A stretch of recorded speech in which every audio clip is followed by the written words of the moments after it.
Hurrah! Hello, everybody, and welcome to Wild Beyond the Witchlight, a D&D live stream 5e game in some other order. And the second stream is presented by some other heroes. Thank you for joining us. It is lovely to see so many of you back and joining us again for some utter chaos. My name is Wayne. I am found on socials as Wayne01, and I shall be your DM for this evening. And I shall be joined by the marvelous cast of some other heroes, who I shall ask to introduce themselves and their characters. And let us begin with the ancient chaos that we did not expect to be quite so derailing the lovely Theo. Who, me? Butter wouldn't melt. Hello, I am Theo. I am an illustrator, and I will be playing this evening said Ancient Chaos as Aster. He is a Virgo druid. And then as far as Charlie.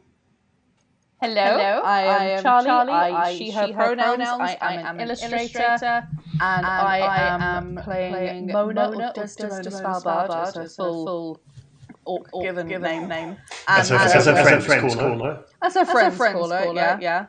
And we will just see how this goes. And last but not least, our lovely feline friend, played by Chris, who has a feline friend with him. An actual cat. An actual cat. Sorry, I was actually originally going to start with that, but lots of things happened at the same time.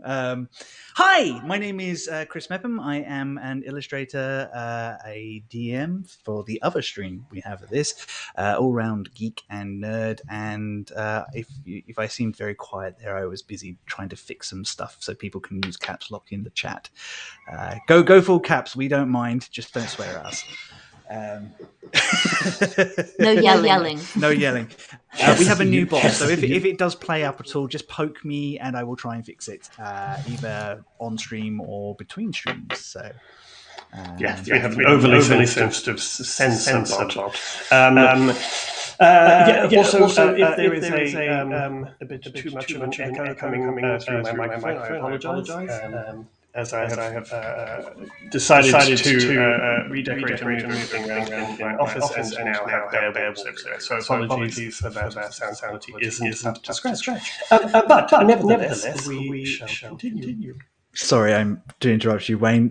Hiccup is just trying to kiss you through the screen. My little cat. Anyway. On that moment. So where we left off last week, 2 weeks ago, our adventurers had spent some time in the Witchlight Shrine exploring and meeting some of the many characters. They had taken part in some of the fantastic rides and some of the challenges to which Aster seemed to take a sort of natural talent and in the end, was in fact crowned as the Witchlight Monarch at the end of the evening, as one of the people at the Witchlight Carnival who had brought them the most joy to the carnival for the evening. That, of course, was just the start of the evening's chaos, because our adventurers had in the meantime created a plot. Some kind of heist to steal the highly valued Witchlight pocket watch, which Mr. Witch carried with him at all times. Calling on some of their friends that they had made in the Witchlight Carnival, they concocted a scheme using elaborate distractions and some sleight of hand, some speedy feline agility, and a complicated system of rope police to finally manage to in fact snatch the pocket watch from Mr. Witch without his knowing. And were to all intents and purposes, well on their way to using said watch perhaps as leverage to get through the rumoured Fey crossing into the Fey one, which is where it went a little skew. As Aster, having just been crowned as the Witchlight monarch, decided he would like to insist on having tea with Mr. Witch and Mr. Light. And so finds himself sat outside their carriage in the staff area, with Mr. Witch and Mr. Light looming over him, having noticed the pocket watch missing. And Aster faces them alone, as Nerigrin and Mona are outside the big top tent with the watch. So, we shall pick up with Mr. Witch and Mr. Light, who have just inquired from Aster and want to know who you really are. Well, I told you my name's Aster. I just came to have fun at the carnival. Mr. Witch just looks at you with no hint of emotion. Mr. Light, on the other hand, you can see is a little twitchy. You can see the nervousness. His eyes are darting left and right. You can see he is getting more and more wound up by this. And after a moment of silence, he just looks at Mr. Witch and says, I think just call in Thaco. Get Burley. Get them in. Something is going on. I can feel it. The joy has changed in the carnival. I think get them, call them. And Mr. Witch puts his hands on Mr. Light's arms and says, just calm down, wait a moment. We'll get to the bottom of this.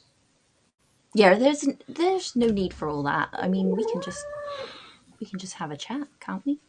I made tea. Do you want some tea? That always calms me down when I'm upset. What exactly would you like to chat about?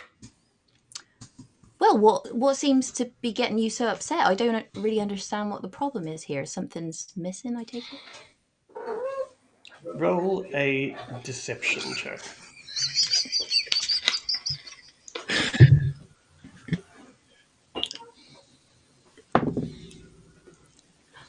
Oh, it's a 20. Dirty 20. Mr. Witch kind of leans in and looks a little closer at you. Aster leans in too.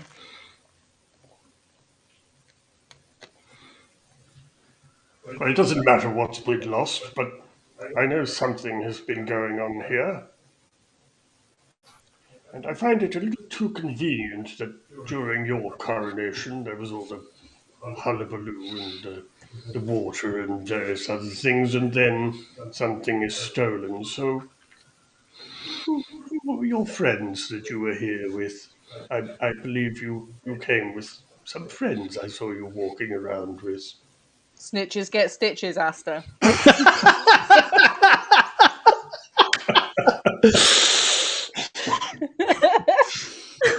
Well, I have many friends. You're gonna have to be more specific. Who did you come to the carnival with? Well, I came with my cat. Is that who you mean? Very well. I don't know where he is actually. Maybe I should go find him. Oh, I'm sure he'll find you. Perhaps you should just stay here. And Mr. Witch gestures to Thaco to come over. No, not Thaco. And Thaco just wanders over, takes his time, still has his pipe that he's blowing bubbles out of, and he walks over and says, "Yes, sir. What is it?" Mr. Witch says, "I think we have some trouble. I wondered if you could perhaps just stay with our friend to make sure that they're safe and stay here for now." And Thaco looks down at you, and there's just like a little I bet smile. he's loving that, isn't he? Oh yeah, there's a little smile on his lips, and he just says, Oh, you're back, are you? And Mr. Witch immediately looks at him and says, What do you mean back? Thacker says, I well, need an adult. well, I caught this one sneaking around earlier. I wasn't sneaking now. That's not fair. You were sneaking. And I caught you. It's just as well you know Mona. Yeah, Mona was just showing me around. I was being taken on a tour. I was not sneaking. Mr. Light, who's standing behind, suddenly steps up and says, What do you mean you on a tour? Where did Mona take you? Where?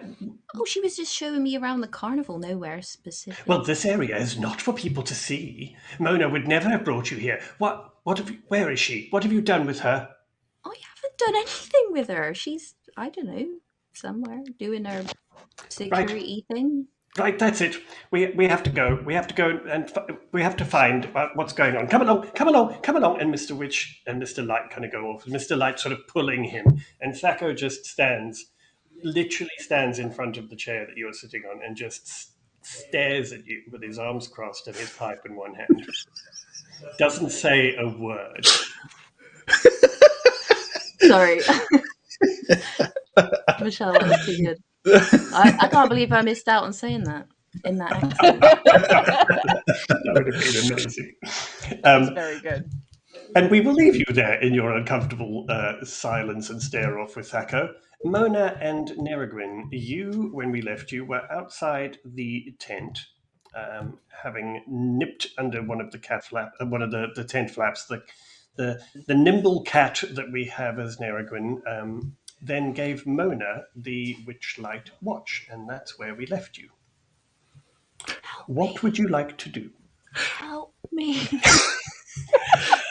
What's that on the wind? Go on, give it a wind. I want to see what it does. I'm not touching it. Oh. I'm not going to do anything to it. I don't know what it does. But that's how you find out. You give it a wind, and then if something horrible happens, it doesn't happen to me. No. I've put it in the best of my pockets, and it stays there. Okay, I suppose so. Where's Aster? Yeah, I feel like we should regroup. Wasn't he supposed to join us once the coronation was done? We'll be clear on that point. We were clear on that point, weren't we? I don't think we were clear on many points. With Aster, you always have to be clear on the points. Otherwise, Aster does whatever Aster wants. Oh. It's very cat-like of him. I'm very impressed. Ah, you've been rubbing off on him. Right. Okay. I guess we should go find him. If he's gone rogue without any direction, that's not ideal. Where would he be? Let's go back to the big top and see if we can find him. Yes, okay. So you guys are just outside the tent, really. So you circle round, and the big top is largely empty now. There are a few Witchlight hands in there, tidying up, cleaning up from what's been happening, and it's got that feeling of a place that's sort of wrapping up for the evening. And you can see through the back there are the sort of tent flaps that lead to the staff area, through the dressing room to the staff area, and you can see that there are still people out there. But the rest of it is largely empty, and there is no Aster to be seen in the big top.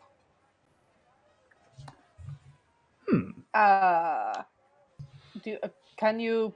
I don't know. How do you normally find him? Well, I mean, he does tend to stand out in a crowd. Yes, yes, but I do not see any 7-foot head of hair. Well, no, clearly not. Otherwise, we wouldn't be so confused, would we? No. The other thing I can do is I can stand somewhere and yowl very loudly to get his attention. That often brings him running. No, I don't know. That would draw attention. Do I see any of my colleagues around that I could ask? I mean, there are a couple of people cleaning sort of around and tidying up and getting things ready to wrap up, who you certainly know. Okay. Yeah. I'll focus in on whoever I know best. Sure. And There's just one of the Witchlight hands that you know who helps with the setup and taking down and everything like that. And she is there just sort of tidying things up. You can see getting some tools out there, obviously, just preparing everything for it all to be taken down. And she sees you coming over and she goes, "Hi, Mona." Hello, friend.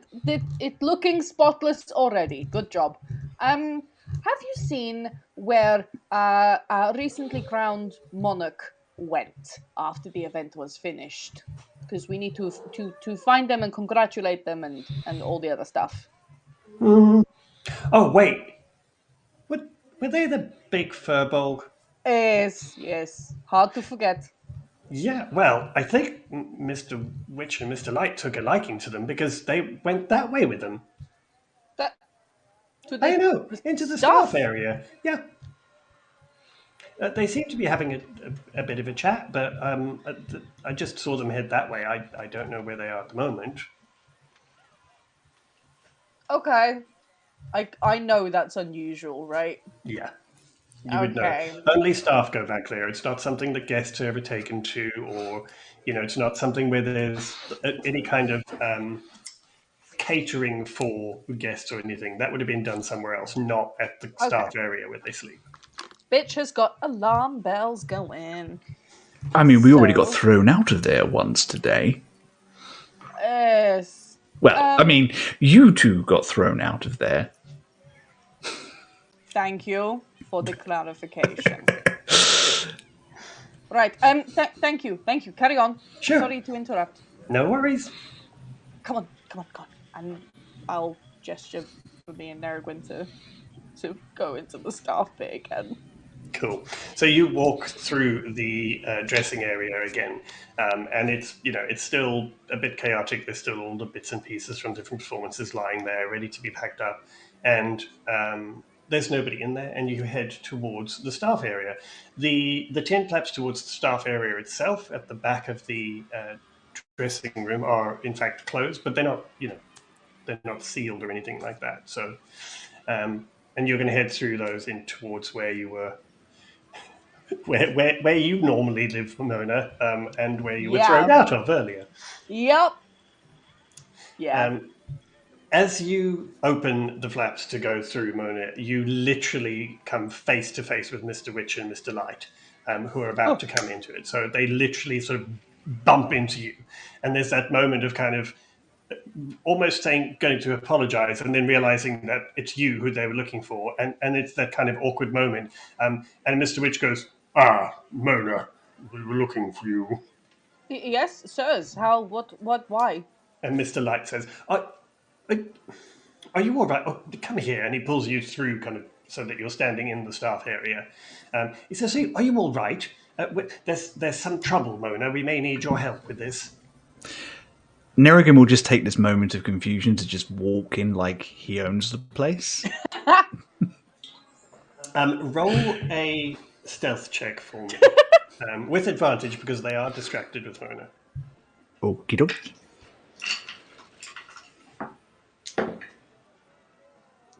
That would be a 14. Okay, it's enough. They are caught up with Mona and are obviously worried about what's going on. And so they don't even look down. So you're just going to walk past behind them towards the rest of the staff area. Yeah, and I'm just going to have a look around to see if I can see my furbolg. I think you would easily see them because the wagons, as I explained, are in a circle, and at the kind of the top point of the circle, is where the biggest wagon is, which is obviously Mr. Witch and Mr. Lights. And outside there, you see, sitting at a table with a cup of tea in hand, Aster. And you do notice that with his back to you is Thacker.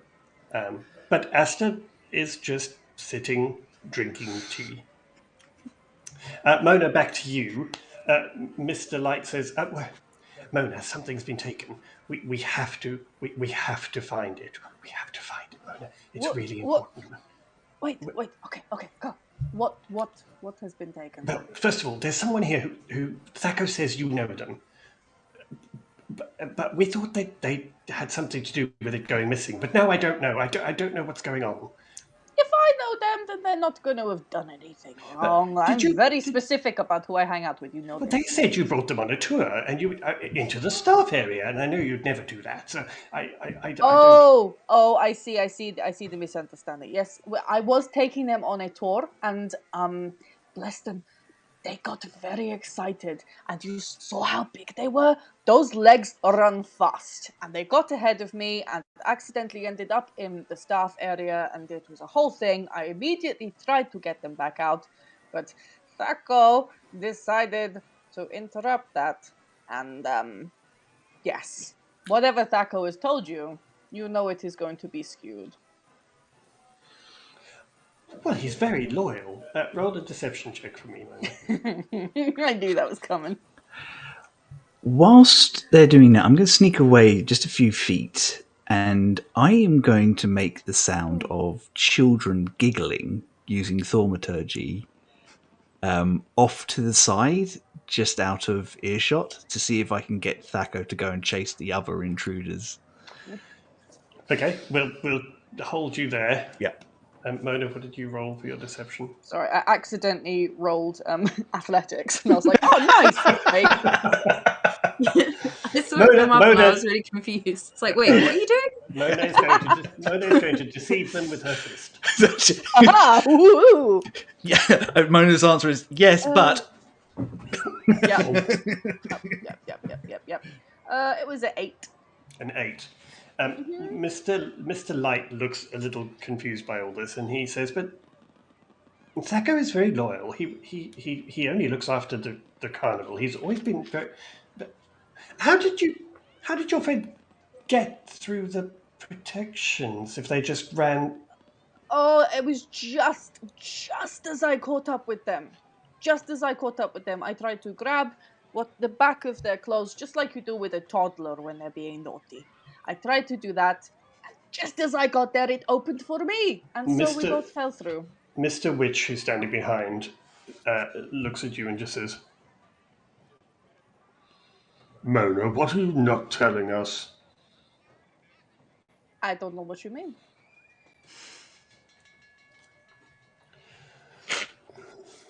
Right, come with me. And they turn heading back towards Aster.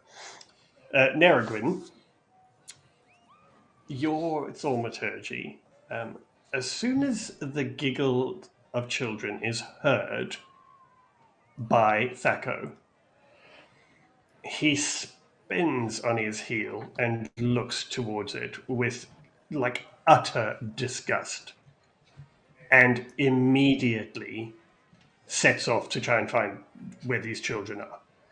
And it's only a couple of feet away, really, so it's not like he's running away, but his attention is definitely where to find these children.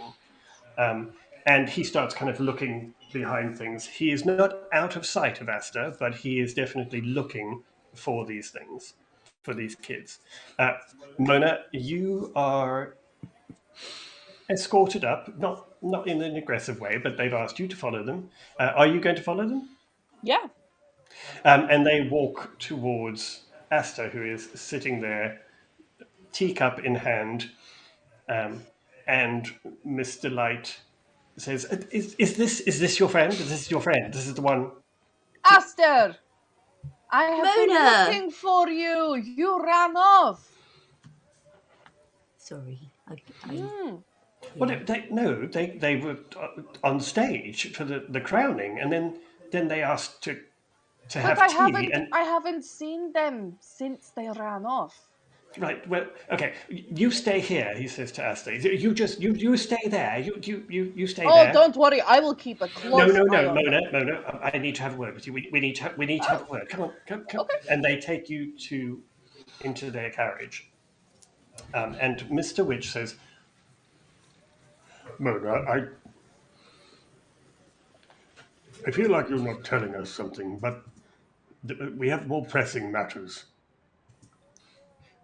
My watch has been stolen. Oh, that's not ideal. No, you are head of security. This should never have happened. What has happened? Why? How could this possibly have occurred right under your nose? You were here, were you not? When did it go? When did you last? When Well, did I you go don't know. missing? I last had it before we went into the crowning, and then when I came back a few minutes later, so I can only assume it was sometime there. And that it never falls, it never snaps. That was taken. So somebody has taken the watch. Okay, Mona, okay. this is you know that this is could be disastrous for the carnival, Yes, and and we I cannot mean let. it can't be on top of what's already happening at the carnival, can it? We, what do you mean? What's been happening at the carnival? Well, I mean you must have noticed as well. Everyone else has noticed. There's been things and people going missing a I, lot. I don't know what you're talking about. Can I insight check that, please? Sure.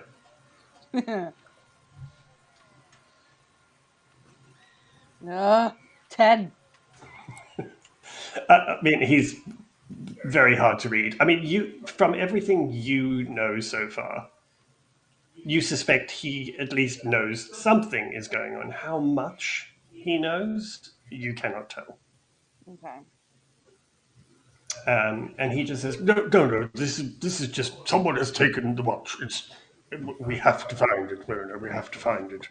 Yes, well, there's a very, very good chance that that is linked to everything else that is no, happening. no, Yes. no. I'm sure it's not. I'm sure it's not. Why? It's not. Look, Mona. There are forces at work that are entirely beyond our control sometimes. But this is not part of that. This is definitely not part of that. We What must find the watch. Mona. for what forces? I've not been informed of any of this. Like you said, I am head of security. This is my Well, job to know these we things. can talk about that when you find the watch and not a moment before. So, it has to be at the carnival. It cannot leave the carnival. So, I suggest you find the watch and then perhaps we can talk, Mona. Now, go get Burley and ask him to help you and rope some of the others in and start searching for that damn watch. And your friend can stay right here. There's Um, something not right about that.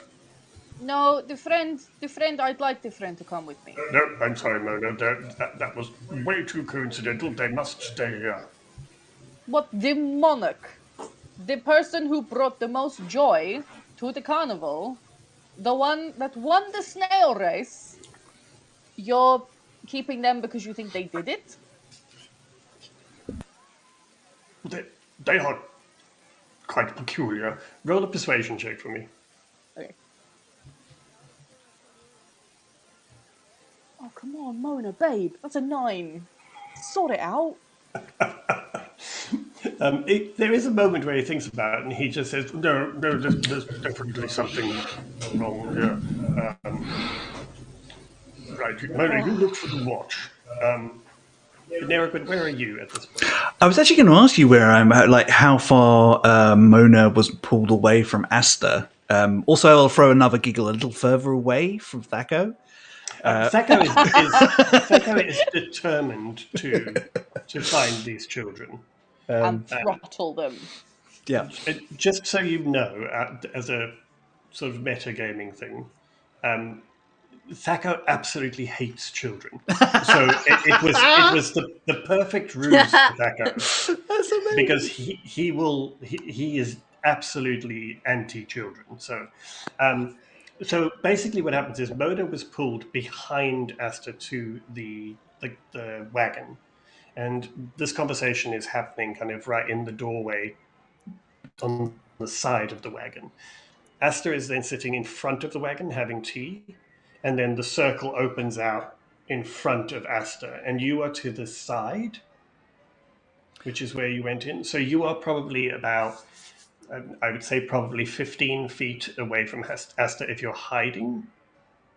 I think I will be. I also try to sneak as close as I can to hear what's going on with Mona as well, if I can. I think if you're sneaking behind the carriages, you would be able to hear, especially at your size, you could get under the carriage. You would have been able to overhear this conversation. So Mona, they basically literally usher you out and tell you to go and find and search for the watch. Get help, find Burley. Yes, and the I'm others. I'm going. And Aster, Mr. Light sits down opposite you again, and just says, you stay here. We'll stay here too. But you stay here. Don't go anywhere. We're keeping an eye on you. Yes. Oh, you're gonna stay here too. We're gonna have. Well, yes, we're gonna finish having tea. It's our wagon. Oh, I see. Right. You're not gonna go looking for this thing then, whatever it is. No, Mona can look for it. It's fine. You just stay there. And then he sort of stands up awkwardly and clearly doesn't really know how to deal with the situation at all. Well, maybe I can help. I'm very good at finding things. No, I don't trust you. No, there's definitely something a little odd about what's going on here, and you were right in the middle of it.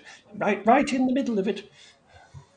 And he then disappears to just round behind you again to talk to Mr. Witch, and you hear sort of the muffled voices of them having an exchange that they clearly don't want you to hear. Can I hear that? No. They have gone into the wagon, and there are very, very hushed voices as they are clearly very upset by the fact that this is missing. So they're inside the wagon, and Correct. Thaco has gone. Thaco has wandered off slightly to the side of the curve of the wagons, looking for these children. There's no one looking at me right now. No, there would not be. Good to know.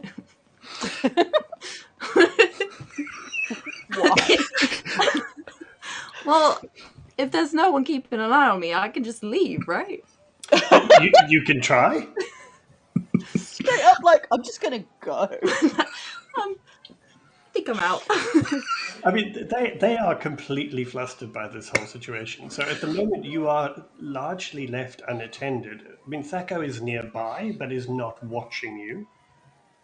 And they are nearby, but they are behind you in the wagon. I think he would probably just take a look around and see. So how would he be able to still see where Thaco is? Oh yeah, you can see Thaco. Okay. Nerrigan will throw another giggle, just a little as at the outer edge of the 30 feet that he can reach at a different position. Do I hear this giggling? Yeah. It sounds like a pair of children giggling. I'm just waiting for Aster to tell me that they're going to try and save these children from Thaco. For anybody who wonders, this has gone past the point for Nerrigan where he was just trying to distract him. He's actually enjoying teasing the clown now. The third giggle of children that Thaco hears coming from behind boxes further away, you can literally sense the frustration. And there's a grumble under his voice, and you can see him clenching his fist as he stomps off. The act of him stomping off after these children would be terrifying to most people, except for the fact that he still has to lift his feet to walk with his big floppy shoes as he stomps off. Do they squeak? Yeah, I was just going to say. No, they don't squeak. They don't squeak, but he still has to do that thing where they do now. Oh no! So Thaco is now storming off a little further away. So he is now, given Nerrigan, you said your range is 30 feet, yeah? Yeah. Okay, so he is probably now 20 feet away from Aster. Okay, Aster's going to quietly start putting his teacups and kettle back into his backpack. Okay. Like the soft chinking of china. Yeah, there is no noticing of that as of yet. Okay, then he's going to sort of tentatively get up from the chair and look around to see if anyone's noticed anything. Okay. And then roll me a stealth roll. Can you still turn invisible? No. Oh. I can't do anything. I've used it all willy-nilly on doing stupid things like talking to snails and making myself look like Mona. This is what So happens. no, I can't do any of that. Oh, we've not taken any damage, but 10. boy, do we need a long rest. 10. Yeah, I mean, you pack up and you stand up, and you can still hear Mr. Witch and Mr. Light are conversing behind you.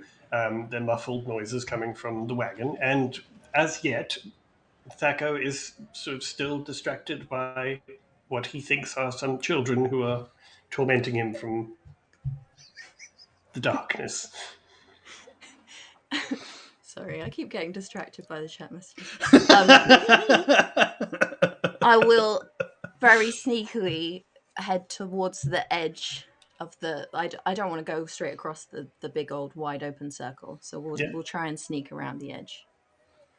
Okay, Mona, what are you doing as you have been sent off to find help and to search for this pocket watch? Can I see Aster sneaking? Roll a perception roll for me, because you would have been kind of ushered into it towards where the dressing room is. Okay. Dice are fired, so... Yeah, so There you go, that makes a hell of a lot more sense. 21. Yeah, so you can see Aster, and I think with the 21, like, if you turn around and have a look through, you can see Aster very, very dramatically sort of quietly packing things away and then standing up and tiptoeing along the outer edge of the Okay.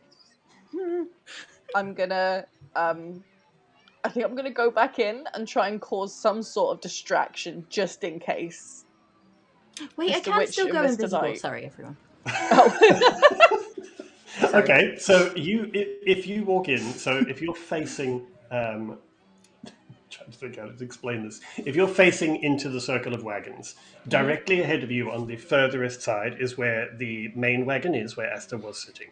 Aster is tiptoeing along, if you're facing, along the left-hand side. Thaco is on the right-hand side looking for illusory children. So where and what would you like to do as a distraction?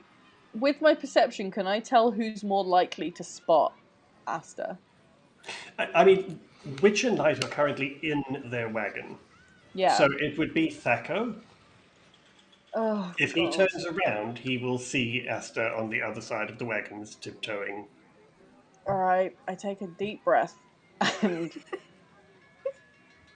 go right around the right. I try and like proper flank him on the right and just yell Thaco without thinking about what I'm gonna say. Thaco! Thaco immediately looks your way, but he's currently bending over, looking behind crates and barrels and stuff that is all stacked there. So he kind of looks at you and goes, "What? I'm busy," and then looks back. What are you doing? What are you looking for? I'm looking for some children. I can hear them here. The little bastards are teasing me. Yes, children. You know, it's the small humans. They're really annoying. I know that they're teasing me. I can hear them giggling. Oh, I think I've seen them.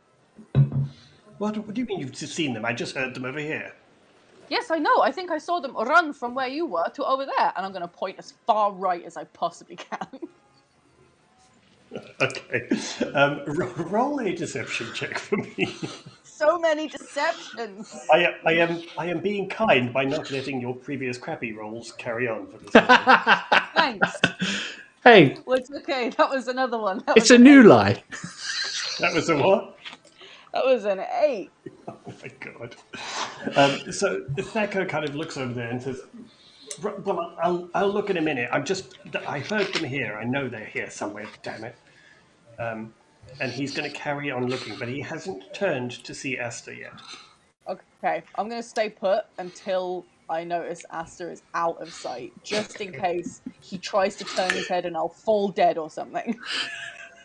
Okay, Aster, you have now made it like 3/4 of the way around this circle, going at a very slow, dramatically tiptoeing pace. Yeah, every few steps I'm like looking over my shoulder. It's like an Scooby-Doo episode style. of... It is like Carry On Witchlight, you're quite right. Oh no! So, okay, Aster, you're going to head... You're trying to head back into the sort of big tub, the dressing area and stuff, correct? Yeah. Okay, so I will ask you to roll me one more stealth roll.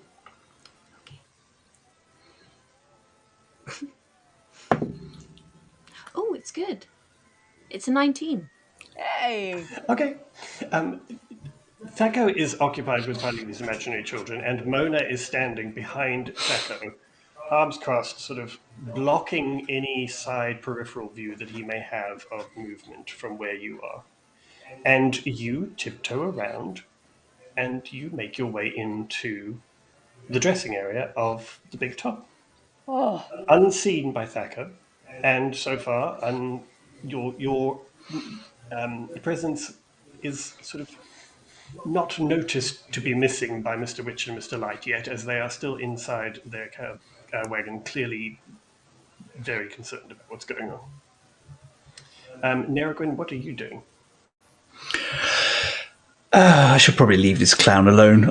I will wander over past. Once I see Aster kind of packing up and moving, I think I will sort of slink out that way as well. Okay. Just quietly. I mean, you, at your size, I'm not even going to make you roll for it because he is distracted by looking for children. So, Mona, you will see clearly Aster head off into the dressing area. And Neragwin, I assume you would see as you kind of zip in from the side, from behind barrels and things. I'll throw out one last set of giggles further away just to aggravate the clown before I disappear underneath the canvas. And it works perfectly. Thaco immediately, Mona can hear him swearing under his breath in no uncertain terms, and he kicks one of the empty barrels and pushes past to go and look kind of further in where the giggles came from. Clearly really annoyed at being teased like this. Mona, what are you going to do? Pretty sure I'm just gonna leave him to it at this point and be like, oh, okay, have fun. Don't scuff those shoes, they're expensive. I'm going to go. He just literally just growls at you and carries on looking. Oh. Where are you going? Far away from him. Just towards the dressing room. Okay, cool. Before I turn into a barbarian accidentally.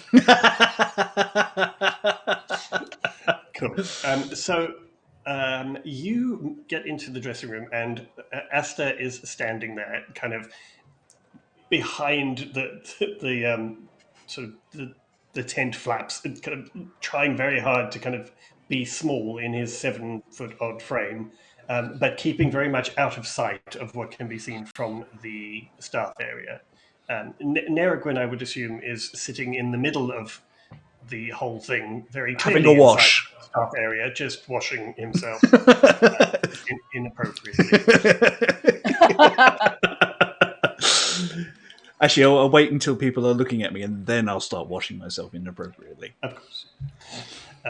So yes, Mona, you sort of push your way through those tent flaps, and there is your two companions, with Aster still sort of hiding in a Keystone Cops kind of way. Oh, my Mona, friends! thank Oh my God. god! Oh. So I think we need a new plan because I think I ruined the last one. What in the entire hell? No, that's on Mona. What? She wasn't clear.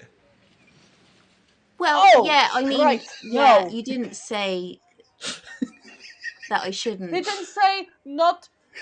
Okay, why? Why were you in the staff room? I'm not telling you off, darling. You're a total babe. Why? Mr. Light, he took back the crown, which I thought was kind of mean. I thought I was going to get to keep that, but never mind. He did give me this cool butterfly thing, though. Anyway, later. All right. And then, I don't know, I thought maybe I could just ask him some questions about the whole carnival thing. like what's going on with that. And maybe we wouldn't need to. Oh well, I don't know. Anyway, we had some tea, and then Mr. Witch he realised that the watch was missing, and then he assumed it was my fault for some reason. I mean, I don't look weird, do I? They kept saying I was odd. I wouldn't take their gauge of odd. Anyway, they're definitely hiding something, aren't they? 100%. It's at this point that you hear very clearly from the staff area the voice of Mr. Witch yelling for Bernie. Oh, right, we should leave. We should not be here. Let's go. Right, so where are you going? Just out. Anyway. Gone. I have an idea. Let's go to Lost and Found. Yes, let's do this.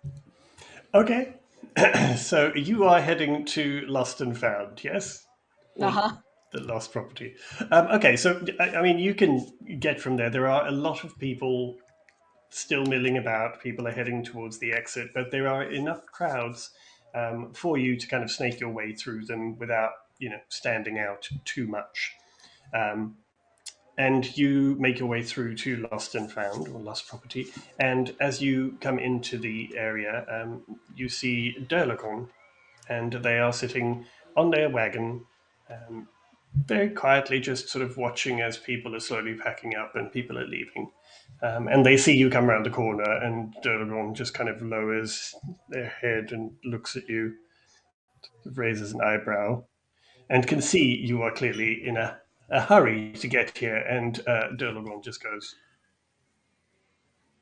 "Oh, this doesn't bode well." Nope. They humaned the plan. Only half.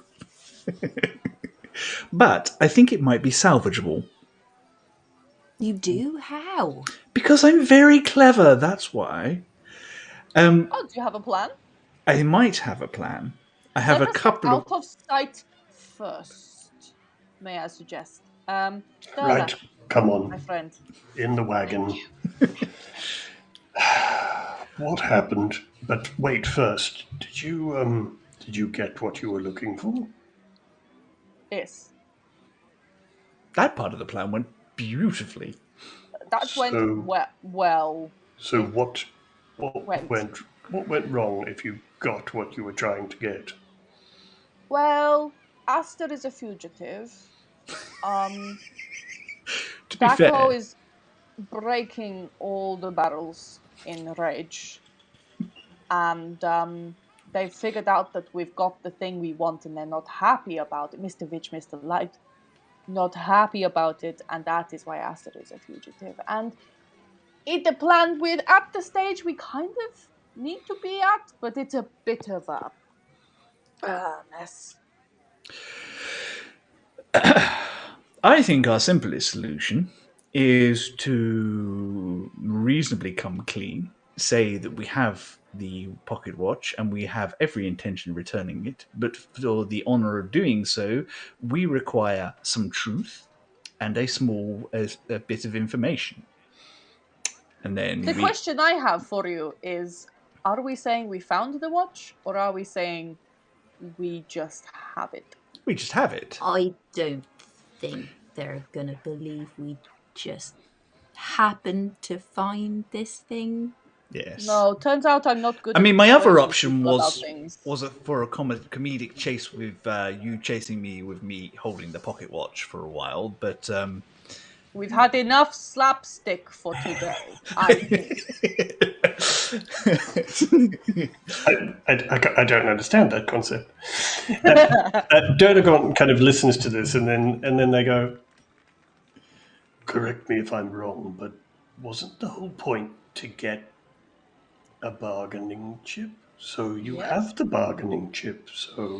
Whether they're happy about it or not is their problem, frankly. They were never going to be happy about you taking that.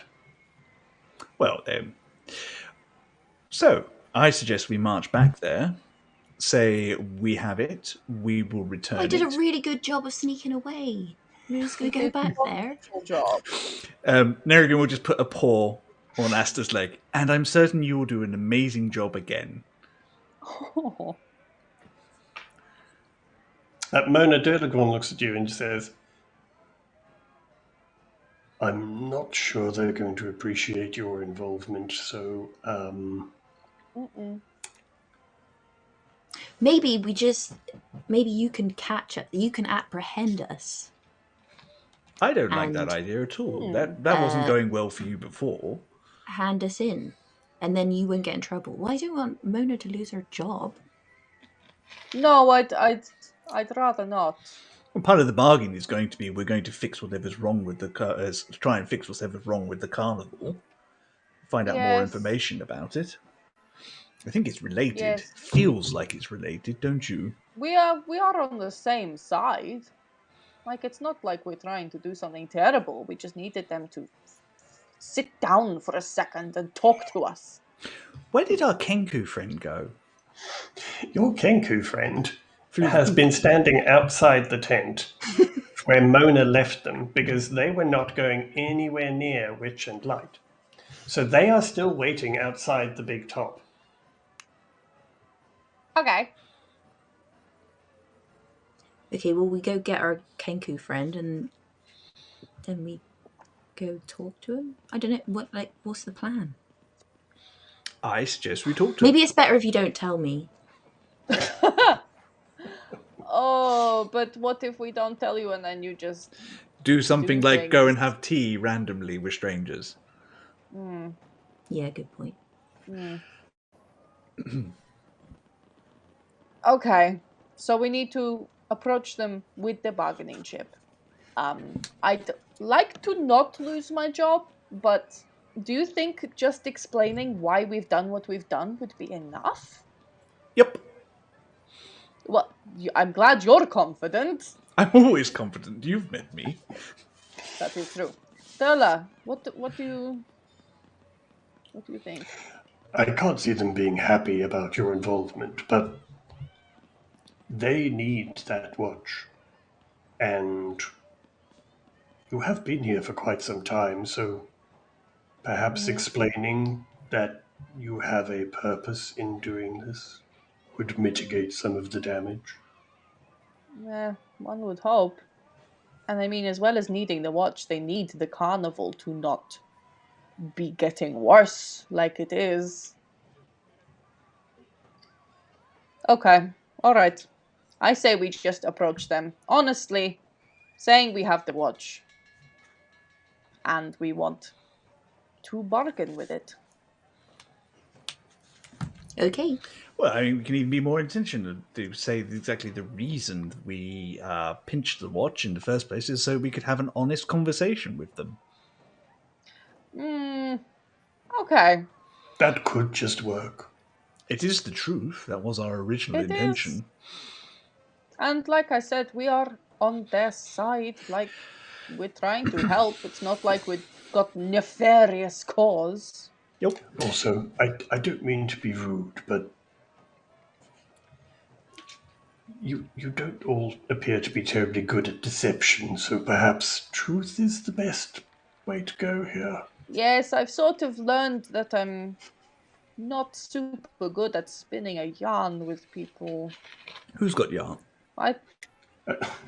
Sorry. I mean, Durla looks at Aster and says, your nervous friend over there certainly has an honest face, and looks at Nerigrid and says, I'm a cat. I'm completely untrustworthy. Took the words out my mouth. Right, now, why don't you try and get yourselves out of this trouble and do some good? That's the plan. Right, thank you, Dola. Would you like me to take the watch, Mona? Kind of alleviates it from being on your person. Yes, that might be a good idea. Okay.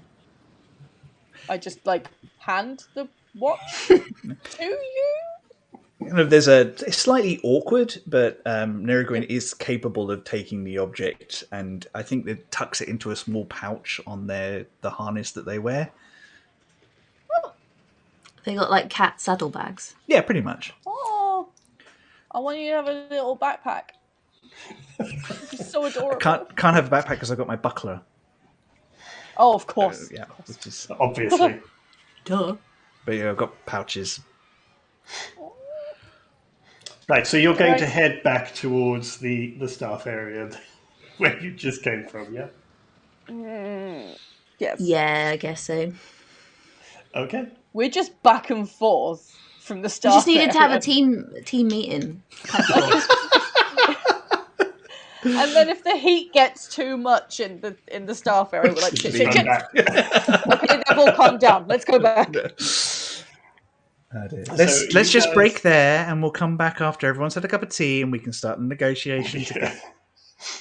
So you guys start making your way just before you actually leave the lost property section.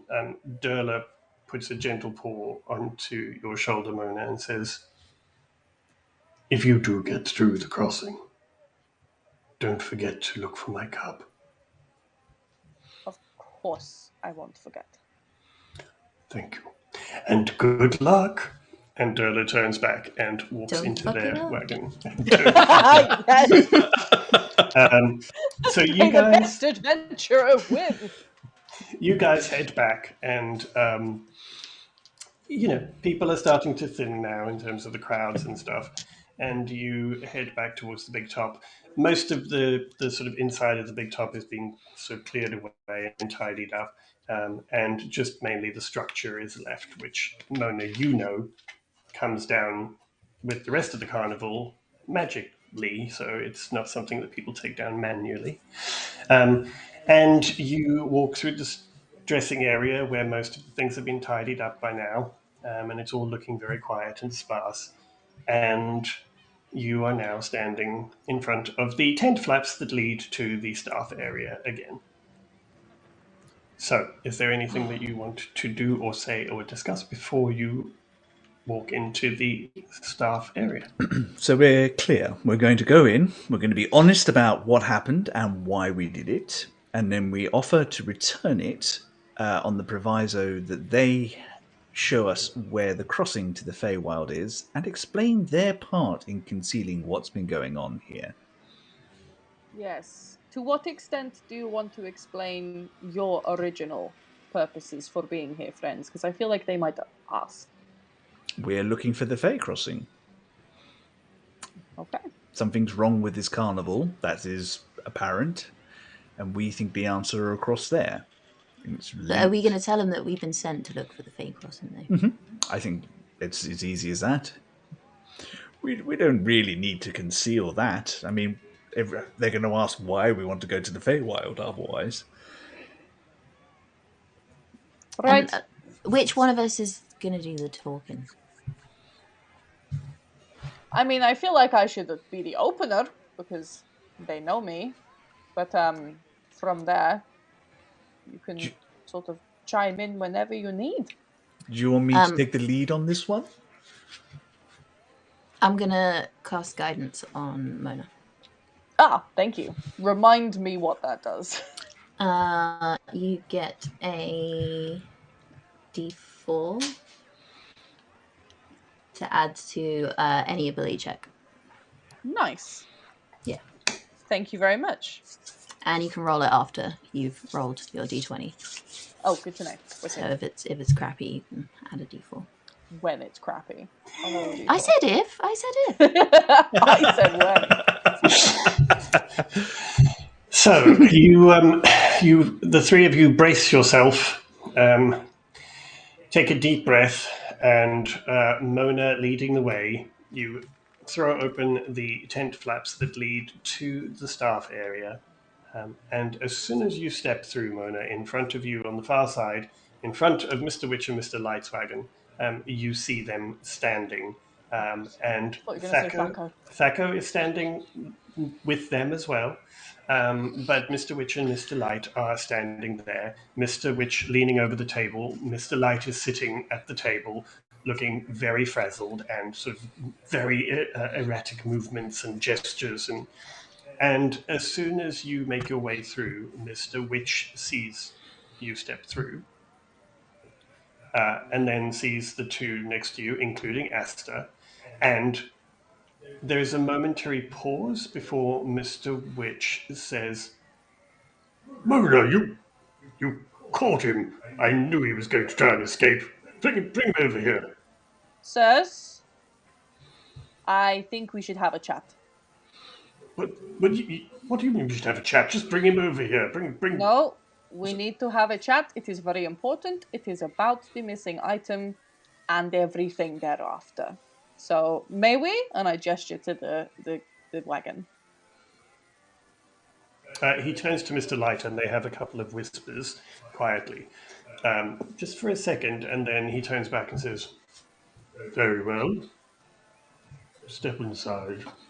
And he gestures to their wagon.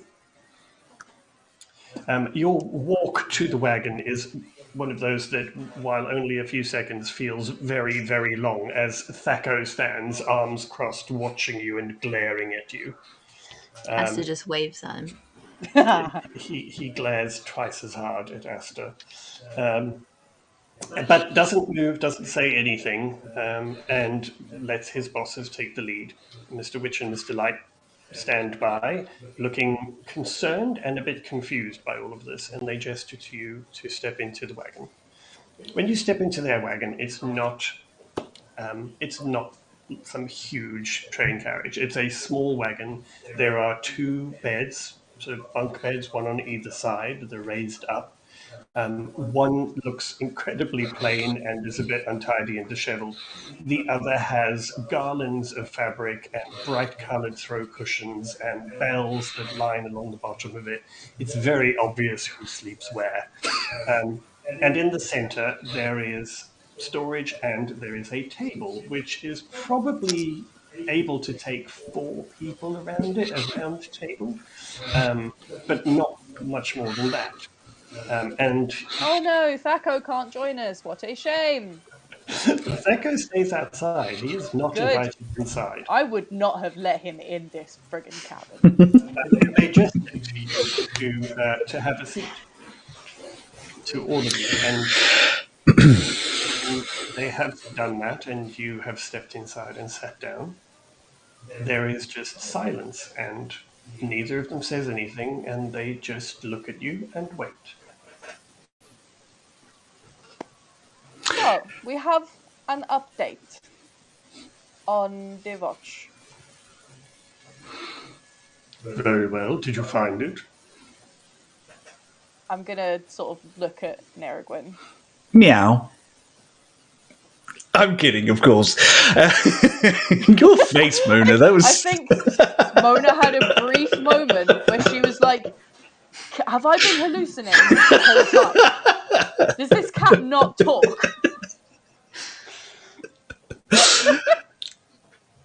Good evening, Mr. Witch and Mr. Light. I'm sorry for the trouble that you have expressed this evening, but we needed to talk to you, and there didn't seem to be like an easier way to get your attention. You are very hard to get hold of, considering you're the bosses here. Well, we do have an entire carnival to run.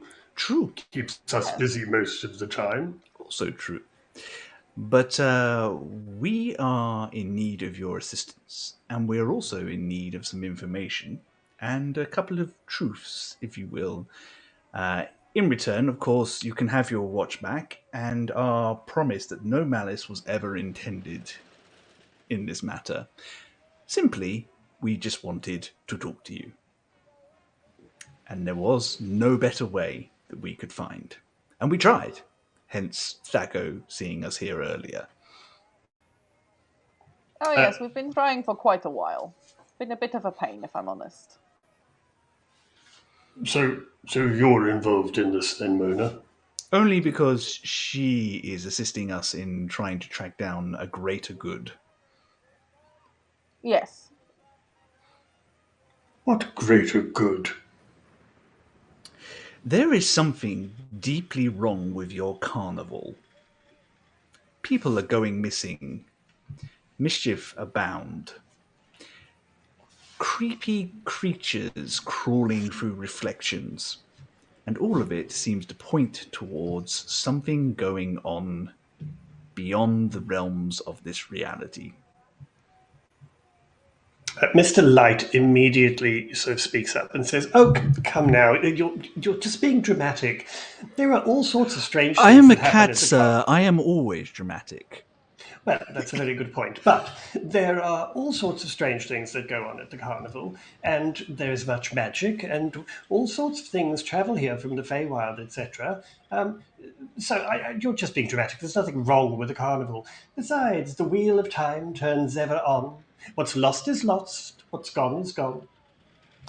That may be the Now, case, what but are you talking about? that may be the case. People are being hurt by these disappearances. These are not just wanderings off, these are kidnappings. And you really wouldn't want that traced back to this carnival, would you? I know nothing about kidnapping or people. There have been some items that have gone missing, have been lost, but I know nothing about people being taken. That's absurd. That would never happen here. Can I insight check that, please? Sure. May I also insight check that? Yes, you could both roll.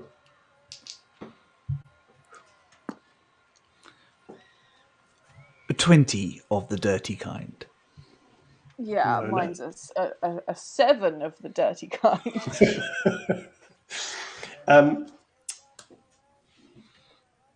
Mona, you have known them for long enough, and you've never been very good at telling what Mr. Light is talking about because he's so dramatic and affected. But Narragwin, you get the feeling that he genuinely looks a bit disturbed when you said people going missing.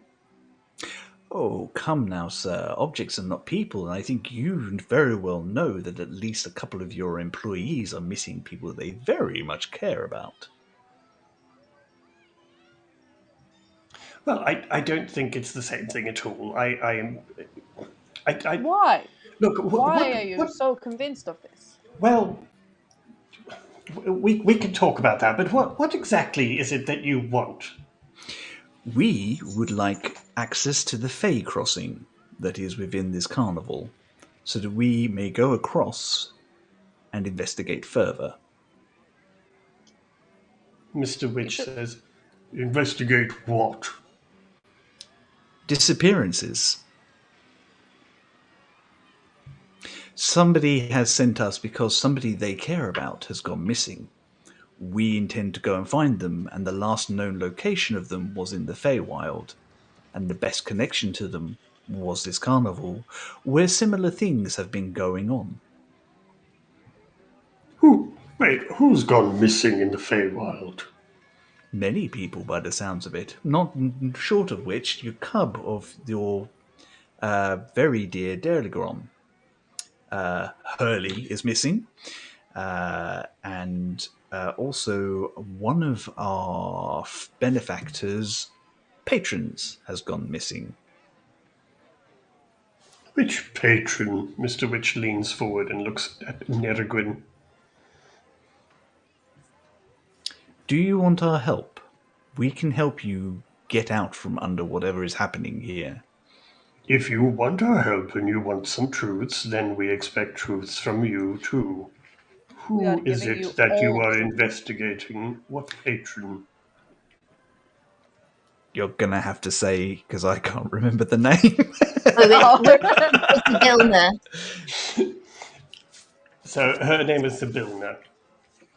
As soon as you say Sibilna's name, Mr. Light and Mr. Witch both actually look slightly relieved, like you're almost joking. And Mr. Light goes, "Oh, that's ridiculous. That's ludicrous. Sibilna is the patron of the carnival too. I mean, we don't have very much contact with her, but she is very powerful and very, very well respected. I'm sure she is perfectly fine. What a ludicrous thing to think that she's Don't gone it missing. seem like a very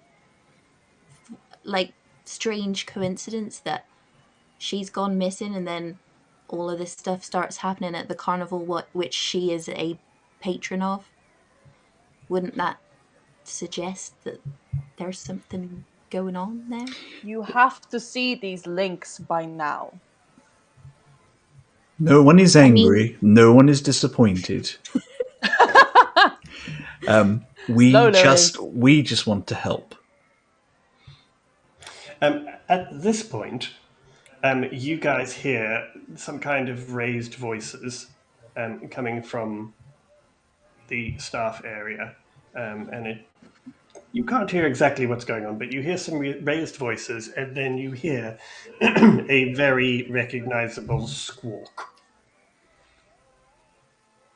And Mr. Witch puts up a finger and says, 1 minute, and steps outside, and then gestures, and along comes Thaco with your lovely feathered friend by the scruff of their robe. And Put him Thaco down says, this instant. Put him down. Down now. Roll an intimidation check.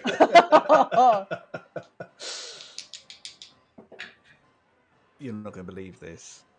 What? It's a natural 20. God bless it! Yes! Oh, hail Satan! It's probably wasted on this because that was just a throwaway. Thaco is so confused by being ordered to put something down by a cat that without thinking, Thaco kind of releases the prisoner and then kind of looks at you with this sort of real confusion as to why they had just obeyed you, and then kind of pushes Kettlestein forward and goes, "Look what I caught hanging around outside. This, I think, is the trouble causer." I mean, you're not wrong, but you're also not right. Mr. Witch and Mr. Light both look at Kettlestein and look at each other, and Mr. Light rolls his eyes. And neither of them look particularly surprised by seeing Kettlestein. Kettlestream was causing trouble. We stopped them from doing so, and they explained that the only reason they had been doing so is because they also wanted to talk to you about Zabilna being missing. They've been causing drama for so long here, and it's all a fuss of nothing. Like I said, Zabilna is our patron for the carnival too. We have nothing to do with anything nefarious happening to Zabilna, and I'm sure she's perfectly fine. My good gentleman. If she's perfectly fine, why don't you summon her or whatever? How do you talk to her? Well, we don't. Zabilna visits when Zabilna thinks that she wants to. She's very powerful, and we are never, ever going to call her or summon her. Gentlemen. When we need her. If I may, it would seem that she should really turn up when things are going wrong. Things are going wrong, and yet, no Zabilna. Gentlemen, the ripples of this are being felt beyond your carnival. That must be an indication that something is definitely awry. I am just a cat, but even I can tell that this is out of your hands at the moment. Roll a persuasion check for me. Okay. Wasted that natural 20 now, haven't I? No, you didn't. It's a 19. So there is a very prolonged silence while they kind of sit in thought. Neither of them talks to the other, but there is a very long silence, and then they look at each other, and Mr. Light speaks, says, "Look, we have to be very careful. The carnival is our life. We love the carnival. This is everything to us. And we have been the proprietors of the carnival for a very long time, but we'd like to keep it that way, and we can't lose the carnival. We can't afford to lose the carnival, and so so we keep quiet about some of the things that happen, but it's got nothing to do with people going missing. Look, anyone who sneaks into the carnival, who tries to deceive us or lie or steal their way into the carnival and doesn't buy a ticket with a bargain or with silver, is robbed of something precious. And whatever is stolen always finds its way to Prismere. And that's all we really know. And we don't cause a fuss in case we get noticed and the carnival is taken from us. By What do you who? mean get noticed? By who? The carnival, as I said, has not always been ours. It was rightfully acquired through a bargain with another fae on the agreement that we would manage this carnival and they would manage ours until our paths crossed again. And then they would return this carnival to them and our original carnival to us. There's 2 carnivals? They're very different. They're very, very different. And Mr. Witch says, but we don't want to go back to the old carnival. This is our life. This is what we do and how we travel. Now, So, Chris, are you trying to stop your paths crossing again on purpose? well, let's just say we're trying to make sure that nobody orchestrates our paths crossing, and so we try not to cause too much of a fuss. As I said, we we don't do anything despicable here. And Mr. Light says, It's only people who steal or sneak their way into the carnival. They're the ones who have something taken from them. But it's not people who go missing. That's ludicrous. It's utterly ludicrous. People don't go missing. Where is the cub then? We don't know. And Burley. Hurley. Hurley. And Zybilna. Apparently outside. Well, as we said, Zybilna often doesn't speak to us for years. So I don't think there's anything to worry about. But then why Zybilna, did someone ask us to look for her well, I don't if know. she's not missing? I don't know. But Zybilna is in Prismere, and you will find her there. Well, then we're you happy won't to mind go. if we go take a look then. Don't worry, we have no intention of robbing you of this joy. We just want to help you make sure that it is being protected in the right way. Exactly. I want to continue staying here too. I want the carnival to keep running too. We are on your side here. We're trying to help keep the carnival alive. Very well. So what is it that you want? Show us where the Fey crossing is, so that we can make our own way to Prismere and look for Zybilna. And tell us anything else you think we need to know before we go there. And you must tell us the truth. We have just told you the truth. There is nothing we have told you that is a lie. No, we No, believe I you. understand. But you may have omitted 1 or 2 things. Right. If we take you to the crossing to Prismere, you will return the watch, correct? Absolutely. We never intended to keep the watch. And you will leave us and stop causing so much trouble. Can I ask a question just before we do this? Very well. What's the deal with the watch? The watch is what makes the carnival run. Without the watch, we cannot set up or take down the carnival. Without the watch, there is no timing of the carnival, and there is no way for us to keep the carnival traveling. The watch is everything to the carnival. That and the Witchlight vein are the 2 most powerful items we have, and they are what keep the carnival running. Okay, just wondered. Right. It's my carnival now, Wayne. Yeah, where is the vein right now? The vein very seldom ever leaves Mr. Light. Yeah. He carries it with him at all times.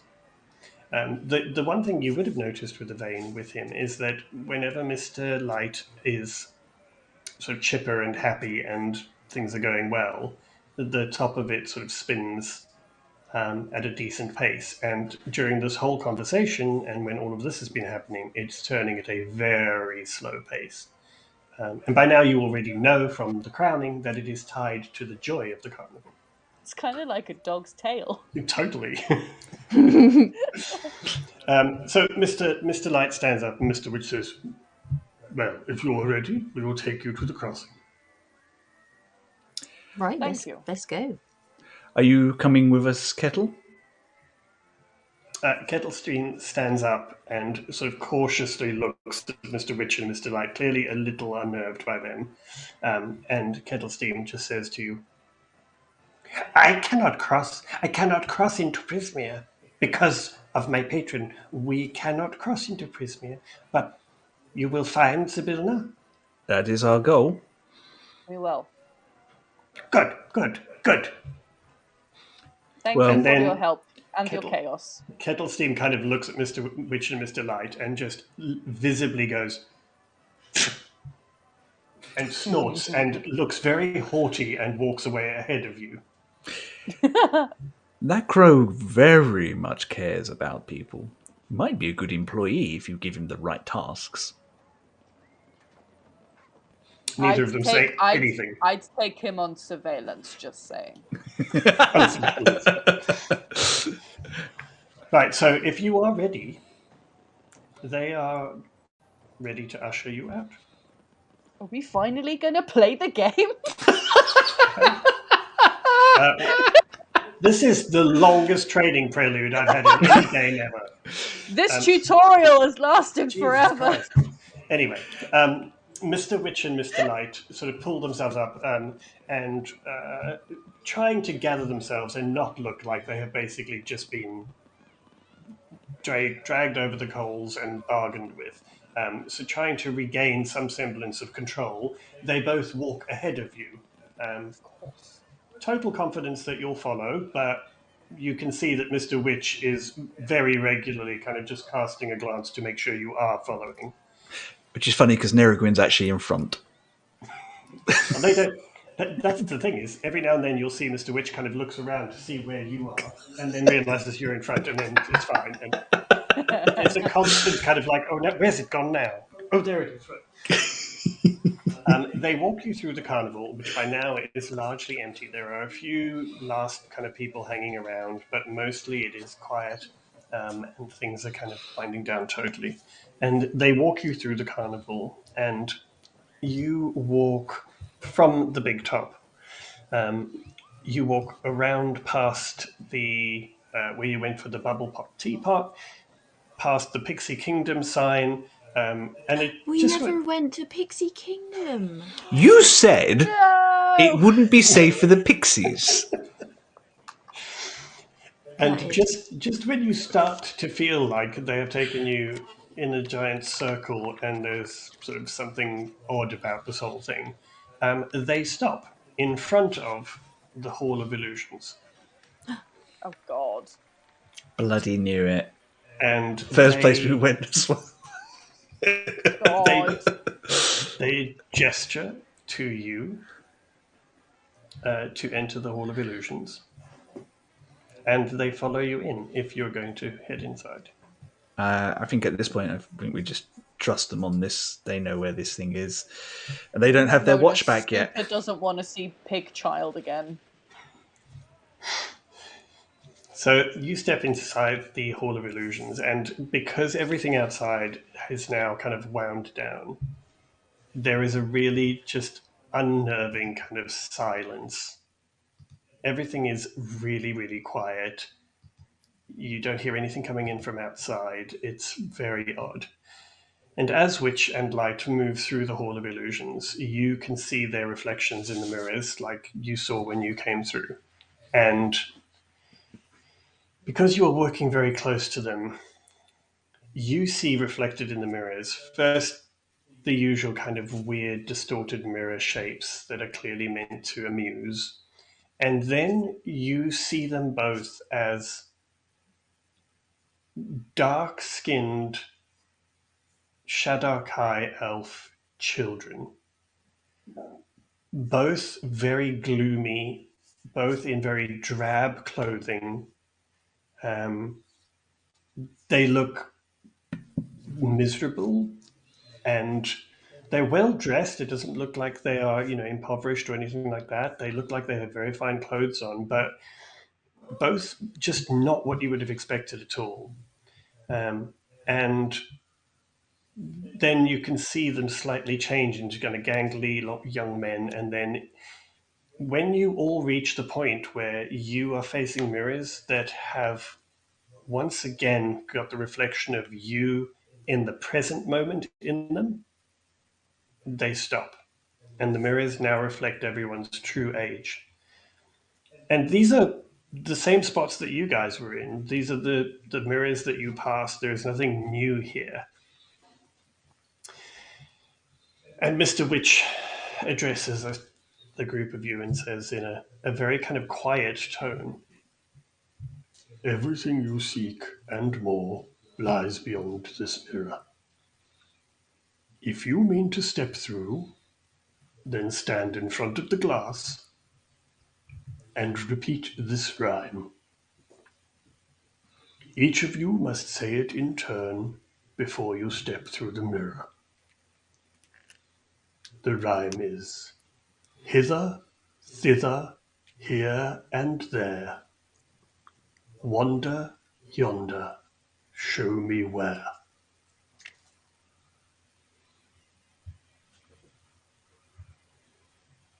Just writing that down. I will put it into the chat on Roll20 for you. Thank you, because my short-term memory doesn't exist. I can't remember stuff like that either. It's in the chat. Mr. Light, if you Yes? scritch me between the ears, the object of your desires will be revealed to you. Honestly, he'll do anything to get pets. He looks at Aster and says, "He is talking about the watch, yes?" I assume so. Good. And he kind of hesitantly just reaches a very long finger down and kind of scritches you between the ears. And then I kind of move it over just so that his finger catches that latch and reveals the pocket watch. Oh, and he takes it out and immediately, he doesn't even look at it, he just gives it straight to Mr. Witch. And Mr. Witch sort of takes it, opens it up, and as he opens it, you see it casts like a light from inside the watch. And he looks relieved and slight smile on his face. He closes it, tucks it into his pocket, and immediately attaches the chain and puts his hand on top of it. So very clearly not letting it out of his sight and possibly out of his hand for some time. You should get one of those little retractable things so it like pings back next time, just in case. I have some in my wagon. You're welcome to have one. I put my keys on them. They're great. Gentlemen, thank you for your understanding and for this opportunity to make things right. We apologize for the mischief we had to cause to get your attention. The one thing you must also know is that this mirror is a one-way portal. Once you arrive in Prismere, you must find your own way back to this world.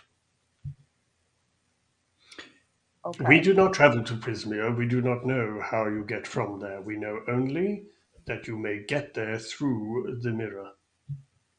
Well, hopefully Zabilna will be able to send us back. I'm sure Zybilna could do many, many wonderful things. She is most powerful. Right. When you are ready, stand in front of this mirror and recite the poem. Who is first? Aster, when you arrive on the other side, do not go anywhere. No, stay right where you are. Okay. But time moves differently in the No. Feywild. What if it takes you guys like 5 hours to come Get through? comfortable. Get comfortable. I'm in agreement with Mona on this one. All right, fine. Okay, Aster will step up and recite the words in front of the mirror. Okay. As you finish saying the words in the rhyme, the surface of the mirror looks like behind it there is sort of mist that starts to swirl. And initially it just looks like there's something behind the pane of glass. And then ever so slightly, you see that the mist starts to actually rise up as if the glass is now gone and there is just mist there. And it sort of hangs in this frame like a sort of foggy mirror, but there is no glass, just this mirror. And Mr. Light just gestures to you and says, "You must reach out to the mirror." Okay, he sort of tentatively reaches out his hand to. As soon as you touch the mist, you feel like you have been physically pulled instantly at high speed through the mirror, and you are gone from sight from Aster and from Neragwin and from Mona. You disappear instantly. On this side of the mirror, who is next? I feel like you should go and keep an eye on Aster. Fair enough. See you on the other side. And Nerrigan will stand up against the mirror, putting both his paws against it, and recite the poem. As soon as you finish the poem and that mist starts, the same thing happens. You are pulled through instantly, and Mona just sees you disappear. Instantaneously gone. It doesn't look pleasant, but I guess it's my turn. I'm going to quickly turn to Mr. Witch and Mr. Light and be like, should we be able to come back? I still have a job, right? Well, I think perhaps we'll have to have that conversation if you return, Mona. Oh no, don't leave me hanging like that. Come on, this was all to help you. Please. Step through. Oh, you're killing me. Very well. And I say the poem as well. The mist starts to swirl. And as you reach for the mirror, Mr. Light kind of grabs your hand before you touch the mist. And Mr. Witch says to you, "Mind the rule of 3, future, present, past." And Mr. Light says, "Find the alicorn and free the dormant queen at last." And they push you towards the mirror and you go. I feel like I'm in the midst of saying, what does that mean? Wait, what the? Exactly. What the And the 3 of you are thrown through the Fey Crossing in towards the Fey realm and the realm of Prismere. And before we discover what happens on the other side of the mirror, you finally level up to level 2. Yay! Woo! This is the longest I have ever seen anyone remain at level 1 in any D&D game. Yep. Ever. Not just our shenanigans for once as well. But yeah, so you guys now level up. So you need to obviously change anything that you need to on your character sheets and roll your hit dice as well. If there is anything that you need to check or to ask, please do. And obviously, Chris knows the ins and outs of a lot of these classes a lot better than I do, so he can advise on anything that that you may need some help with. Cool. Are we going to go on a break thing then, and we'll do it during the break? I think we'll take a 10-minute break now, if that's all right. Okay, cool. and then we'll come back, and you guys will start with level 2, and we will pick up. I can actually wild shape now. Woo! I can do the cool. druid thing. I mean, you're a druid? Oh, wow. No kidding. We'd forgotten. So thank you I everybody can't speak with for animals that one for time. bearing with us, and for this rather tense and odd introduction to this episode. But we will take a 10-minute break now. So it is 6 minutes past. So let's say we start back at 20 past. Yeah, I think that's It's a good. bit longer than 10 minutes. So we will be back at 20 past 8, and we will pick up with our adventurers entering the Feywild. So thank you very much, and we will see you shortly.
Hurrah!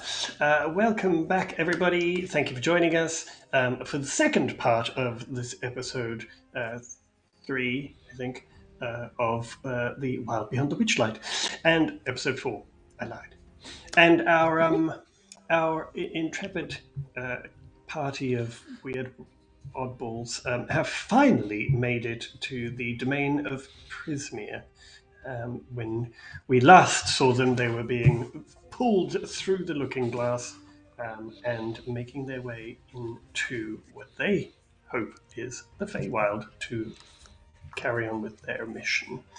So,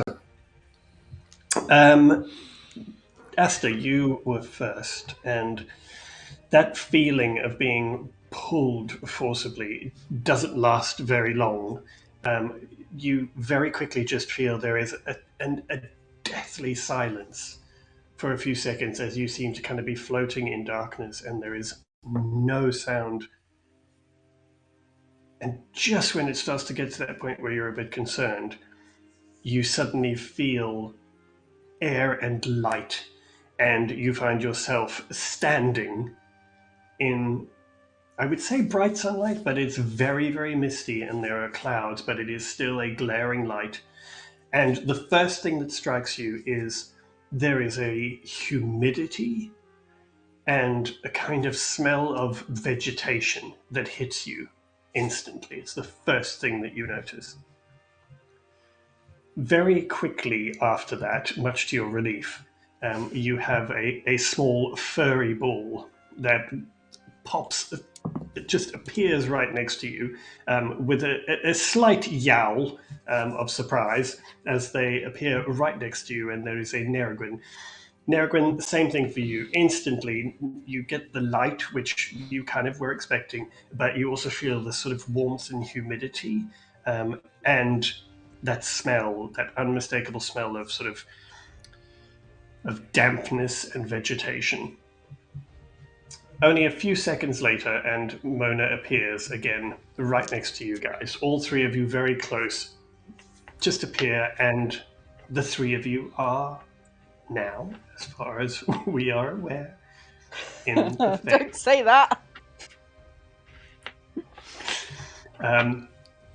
So, you gather your wits about you a little, and as your eyes adjust to the light that has suddenly hit them again after those moments of utter darkness, you stand at the edge of a raised and broken causeway under a hazy twilight sky.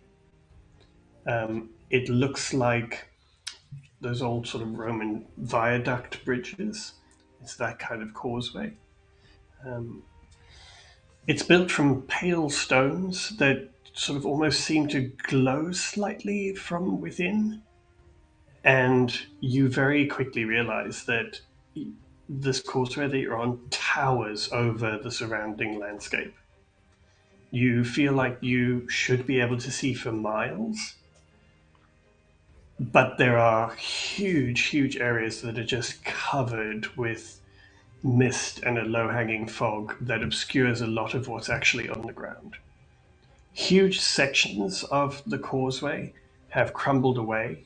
There are big sections missing, and there are broken walls on the side of the causeway that have slowly tumbled down, and rocks have kind of fallen from there.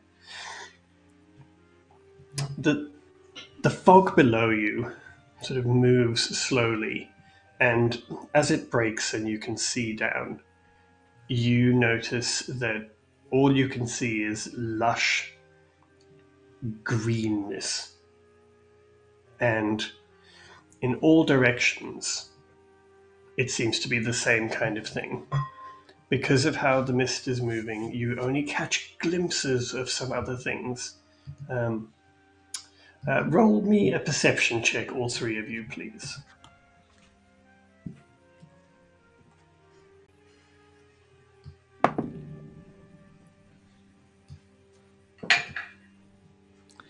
Mona, what did you get? 12. Aster?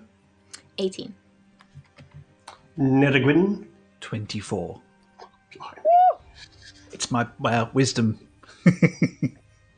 So, I shall take you to a map.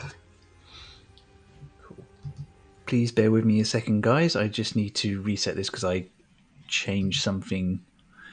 But you should see this in a second. It is a map that will be of probably very little use to start with. I shall move everybody onto the map.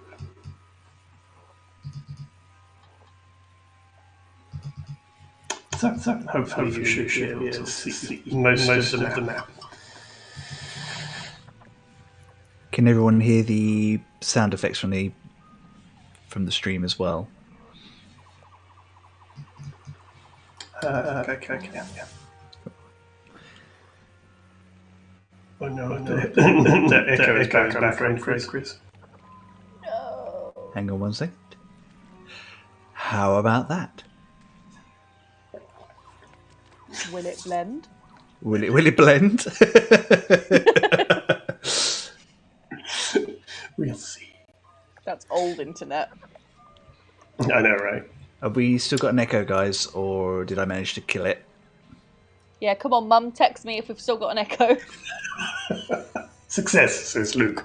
Amazing. Can you guys hear the lovely sound effects that Wayne has found for us as well? Just so I know that everything's working okay. They are really nice. It's so chill but ominous. Omnichill. Omnichill? That is my aesthetic. That's my whole thing. So, looks like it's all working. Yeah. So you guys find yourself on the top of this causeway, and it's about 20 feet wide where you're standing, and you estimate that you are probably about 100 feet above what you are now pretty sure is a marsh or swampland. And you get that smell of kind of rotting plants coming up and dampness, and of course the unmistakable sounds of frogs and birds and swamp creatures rising up from below you. So if you have a look at the map, I will tell you with your rolls what you can see. You are here on the left of the map, on top of this raised causeway here. Ooh, cool. And from there, towards the north, you can see what appears to be some kind of buildings here. But you can just see the top of a roof. Towards the center of the map, what looks like it could be pathways of some sort. Further down towards the bottom right of the map, you can see the top of a hill that's sticking out. And then relatively close to you, you can see the top of what looks like a tower that could possibly be sort of dilapidated or falling down as it sits at an angle. And that's all you can see from where you are because of the dense mist and fog that surrounds the area. So, what would you like to do? So now what? Well, we're here, but like, Is this causeway just very big, or did they shrink us? I hope. No, actually, I don't know which one of those is worse.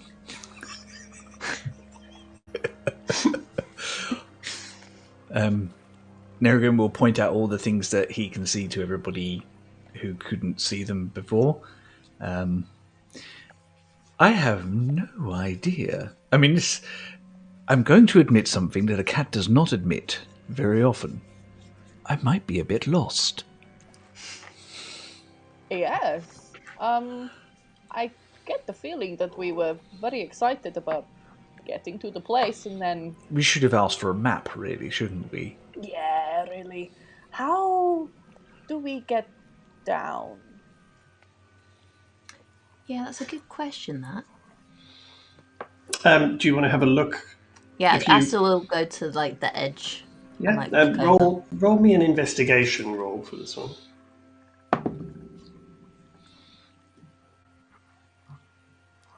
Oh, that's a -1. 8. You looking down the side. I mean, you can see that, as I said, because things have kind of fallen down and they're a bit dilapidated. You could see that there are kind of sections that you could possibly climb down. You can't tell with that roll how secure they are, but you could try and climb down. I don't know if any of you have any climbing gear. That sounds like something practical pies have. I mean, Neragwin has claws. Neragrin has a climbing speed, but that doesn't help the other two, unfortunately. I mean, don't suppose you know how to make people float, do you, Aster? No. Not right now, anyway. Neither do I. I mean, we could just try and climb down. Yes, I mean, it seems like the only way. I've And got whilst some we're rope, up I think. here, shall we have a vague idea of where we are going? We can see everything from, well, Oh, yeah, that's we a can good see plan, some that. things from up here. That That tower looks quite close. I'm in agreement. That's quite close and looks like something where someone should be. Well, it does kind of look like it's sort of falling apart, though. But it I is think- still one of the few signs of civilization in this place so far. Well, yeah, I suppose it's the closest as well. We might as well check it out first. Since we have exactly no idea what we're doing, let's do that. Sounds like a plan. Does it? Okay. But it's more than what I've got, so let's go for it. We're getting really good at this whole planning thing, aren't we? Yes. I don't know that I would go that far because we've only made one plan and it did not go to plan. No, I mean, I that was refuse largely to my believe fault, that's the I suppose. case. It went exactly how we wanted it to go. It just took a little while to get there. Oh, yeah, I suppose that is true. Is there any way that Neragwin can climb down ahead of these two and try and point out some places that are good handholds? Yeah, I mean, you being lighter than the others, you are probably less likely to dislodge stones and things like that are sort of a little loose. So you could probably try and do that. So if you roll me, just roll me an athletics roll. Or dexterity, possibly, actually, if you're trying to carefully move your way down. How high up did you say this was? 100 feet. Damn, I've got rope, but it's 50 feet. I have 60 feet of rope. With We our can tie powers them combined. together! With our powers combined. We have Amazing. a rope. Rope. Where? Apparently I have 50 feet of hemp and rope. Where? We'll have questions about in my equipment. Your TARDIS bag. We're no. not going to think about this too much. They're Aster's carrying it for me. Or Obviously. is it 50 feet of, like, thread or twine? It's yarn. It's just a You ball just- of yarn. Yarn ball, yeah. Yeah, it's your little stress ball that you just bat around. Anyway, but yes, you can try, Neragwin. I mean, it's a 6 on the acrobatics. No, dexterity, I said. Just a dexterity. That's even worse. That's a 4. Oh, dear.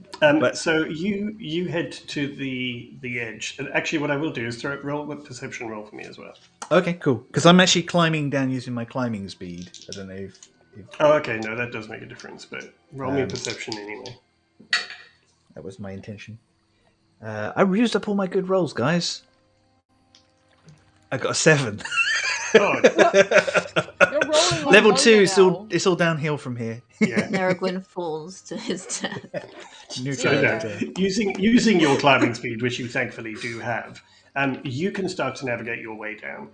And picking your way through, you can see that there are some spots that are definitely a little dodgy if they stood on them, but you can dislodge a lot of the sort of little pieces of dirt and things as you go to make it a bit easier for them. What you do notice is when you're like just getting about 10 feet down, you do notice that towards the bottom there appear to be what you initially think are sort of ledges like balconies or platforms. And then you very quickly realize that they are, in fact, shelf mushrooms. And they are huge mushrooms that extend, that are growing up the causeway. And they actually extend out almost like little platforms. So as you get nearer to the bottom, it would definitely be easier to climb. This is like a level of Rayman now. I love it. So are you going to try and get all the way down, Erebin, or? I think I'll stop at the shelf mushrooms and wait for them. Okay. Kind of gathering that I didn't really end up being much help for these two. Who is going to climb next? Can I tie two of the bits of rope together and then tie that somewhere at the top? Is there somewhere secure for me to tie? Yeah, some of the what do you call it? Some of the edges, the walls that surround the sides of the causeway are still intact, and so you can find a way of affixing a rope to some of those that are still held in place that haven't rotted away or fallen down. And you're pretty sure that will hold you guys. Okay. Cool. I will go down first then. Just before you start climbing down, Aster, you glance up and you see something kind of floating in the sky. And initially it seems to just be sort of floating left and right. And then suddenly you see it kind of shoot to one side and then shoot to the other side. And as it gets a little bit closer, you spot what looks like a great balloon made of patchwork material. And it appears to be spinning out of control as though it's punctured or something like that. And you see it spin from the sky, and it is completely erratic. And although it is still quite a distance away from you, you can see that there is a basket hanging underneath it that's just swinging wildly as it kind of plunges. And the balloon plunges out of sight into the mist and the fog below. What you guess would probably be about a mile away, in the general direction of where you were heading anyway, the tower. And it just disappears into the fog, and that's it. Someone's having a bad day. Did I shout up to Mona? Did you see that? That in the sky? Did you see that just now? You would have as well, because you were still standing up there. What was what? It looked like a balloon. Yeah. You think there is someone in that basket? I hope not. Do we get an idea of the scale of it? Like, is this a party balloon or a hot air balloon size? No, I mean it's Is not. this a tiny basket? It could be a tiny basket for mice. I mean, it's not a kind of giant 4-man hot air balloon basket kind of thing, but it's certainly big enough to have had somebody in the basket. You didn't see anybody like standing in it or anything like that, but it is possible. Well, I mean, we should go check that out, shouldn't we? Well, I mean, it landed kind of between us and the tower, so we might accidentally investigate that. I mean, we wouldn't want to do anything on purpose. No, we can't plan I think we stuff. should go. I think we should on purpose investigate it. Just saying. We've not tested that before. To be fair, accidentally on purpose is pretty much the vibe for these three. That's the tagline. So isn't that your group name? Accidentally on purpose. That's our team name. Amazing, sticking. Aster, you managed to get your way down with very little real kind of hassle. You have a couple of slips here and there, but in general, it's a fairly easy route down. And once you get to the shelf mushrooms, which are even larger than you thought when you get close by, they are very easy for you to land on and then to kind of just jump from one to the other as you head towards the ground itself. I thank the mushrooms as I leave. Very nice. Mona, you are going to climb down as well? Yep, I will follow suit. Cool. Same thing. It's not too much of a hassle for you with the rope.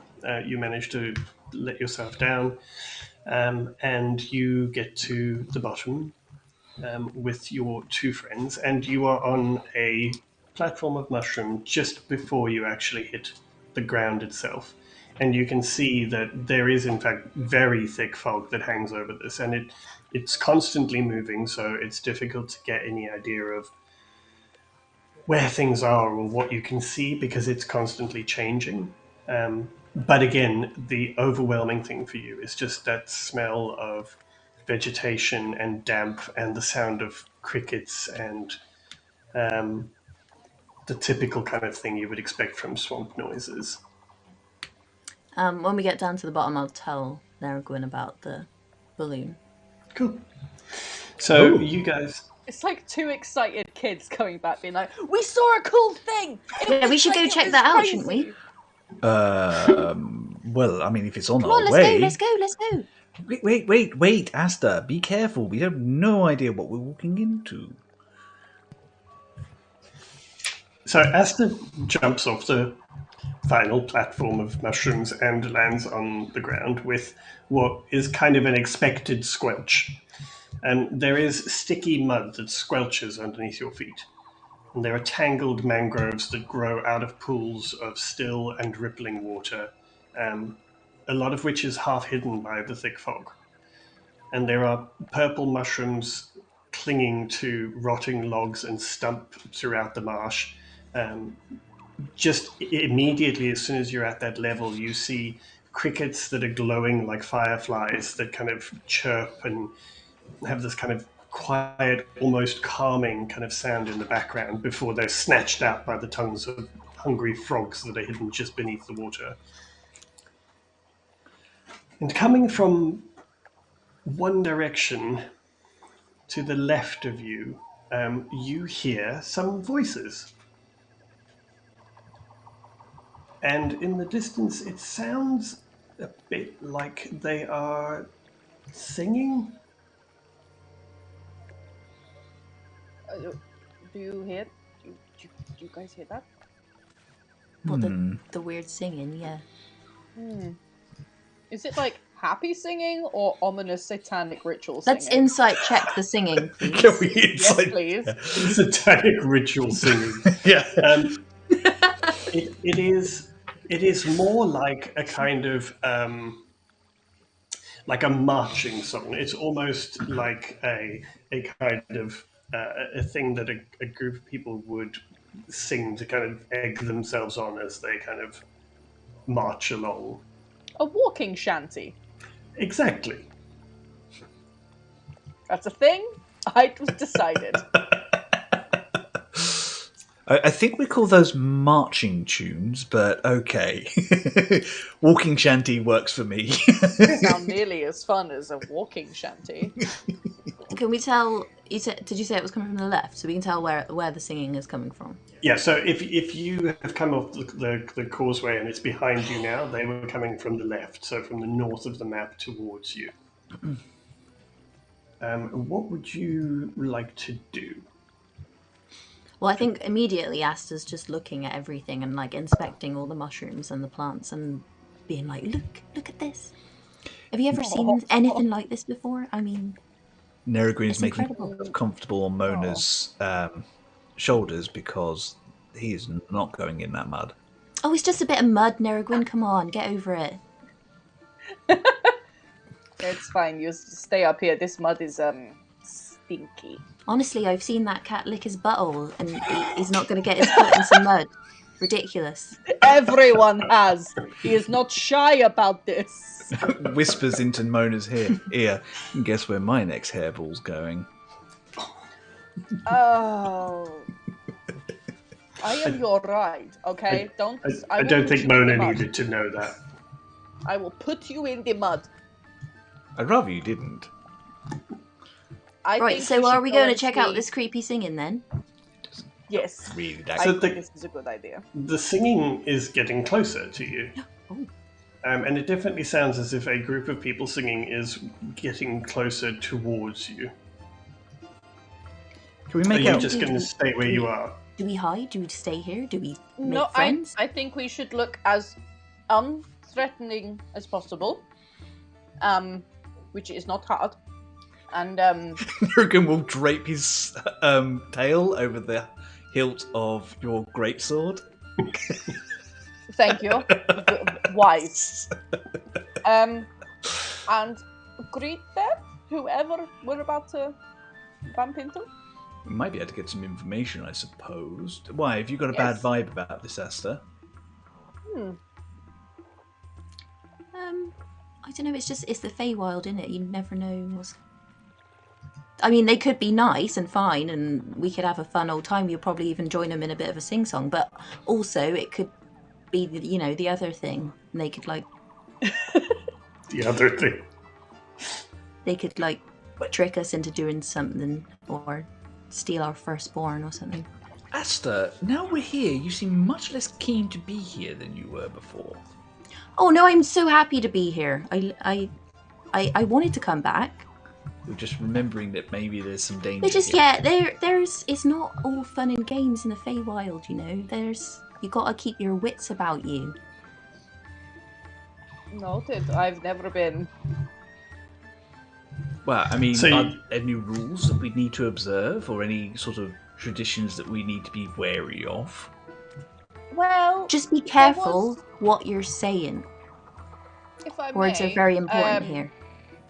When we were on, if you remember, when we were on those deeply unpleasant carousel horses, they informed us of a couple of things. Do you recall? Nerigwin definitely does. Chris Yeah, has slept since then. That's I fine. have the notes. Nerigrin was actually told the rules. So the rules are the rule of hospitality. So if you're offered something, you have That's to. it, yeah. And the rule of ownership, which is no stealing something that's not yours. And the rule of reciprocity, which is to offer something of equal value. With you. And if I may add to this, just as I was leaving, after you two had gone through the creepy smoke mirror, was it Mr. Witch or Mr. Light who said this to me? It was both. They each said one Oh. of the lines. Okay. The Mr. Witch and Mr. Light did say, just as I was going to remember the rule of 3, which I think might just be the 3 rules you mentioned, Aster, and also to find the alicorn. Does this ring any bells with anybody? I've never met one, but I've heard of them. Really? Well, they're like unicorns, aren't they? But what? Don't they Yeah, have I mean, like wings or Aster would something? know Or is that they are like unicorns. So they are Why are they horned. called alicorns? Are they Because they're alligator like unicorns? better than no, they're like special unicorns. Oh, Haven't you Okay. ever watched My Little Pony? What's a My Little Pony? what? What? Oh my god, they've got totally lost. No, their head. Theo, that crossover cannot happen. I mean, I'm sorry, Charlie. That crossover has already happened. Because Hasbro. Oh yeah. Yeah, Canon. That is- there is a My Little Pony D&D campaign. Great and cool. I ain't shaming no one. I Anyway, used to have, Mum can attest, I used to have loads of My Little Ponies. Dear. So, as you stand having this conversation, the singing has got closer, and you can see coming up there are a group of hare folk walking along, singing this song, and they have a couple of musical instruments. They also have some weapons on them, and they are singing as they march along. They have behind them a giant snail, which they seem to be using as a pack animal of sorts. and they are getting closer, singing. And as soon as they get sort of within earshot clearly, you can hear that the song that they're singing is, in fact, one of those that sounds like it's a song of, you know, a legendary hero or a legendary swashbuckler kind of thing. And I shall read you the lyrics because I will not be singing it. The lyrics that you hear is, with sticks and stones we'll break your nose, we'll beat you blind and steal your clothes, but none among us can compare to one wily, swift and stand-up hare. Scarf that's glorious, thief notorious, his are the deeds that are truly meritorious. With a wink and a grin he'll show you his cunning, a flash of his scarf he'll take off running. Quick as a bolt, his long scarf trailing, grasping, gasping, you'll end up flailing. You'll pout, you'll moan, you'll huff, you'll sneer. Thanks to Agden Longscarf, brigand prince of Prismere. And they sing this over and over and cheer with much merriment as they sing. And how many of them are there? You can see walking towards you that there are 6 of them. As they get a little closer and they see you, they stop singing, and there still sort of seems to be some sort of laughter and stuff, and they're kind of sort of nudging each other and stuff, but they stop the song. And as they get a little closer, you notice that 4 of them at the front actually have their weapons drawn. And the 2 at the back are on either side of the snail. And they walk towards you in a kind of very casual, kind of swaggery kind of way. Hello. Hi. Perhaps that song was a hint. We shouldn't have stayed on the path. We mean no harm? One of the hare folk steps forward, and she kind of walks casually with a real swagger towards you, and she says, "Well, this is a robbery." Oh, wait, hang on, I got this. One of the 3 rules, right? What are we taking from you? There will be no taking from us. Oh. This is a robbery. But that's not And reciprocity. If you resist, we'll beat you black and blue. So, who's going to give up what they've got?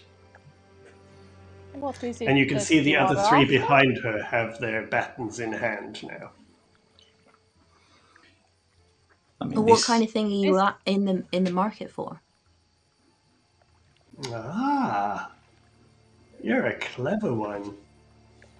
Just what I I mean, was thinking. literally nobody's ever said that before, but do go on. That's what I was thinking, that you didn't look like you were from around here. This one knows what's going on.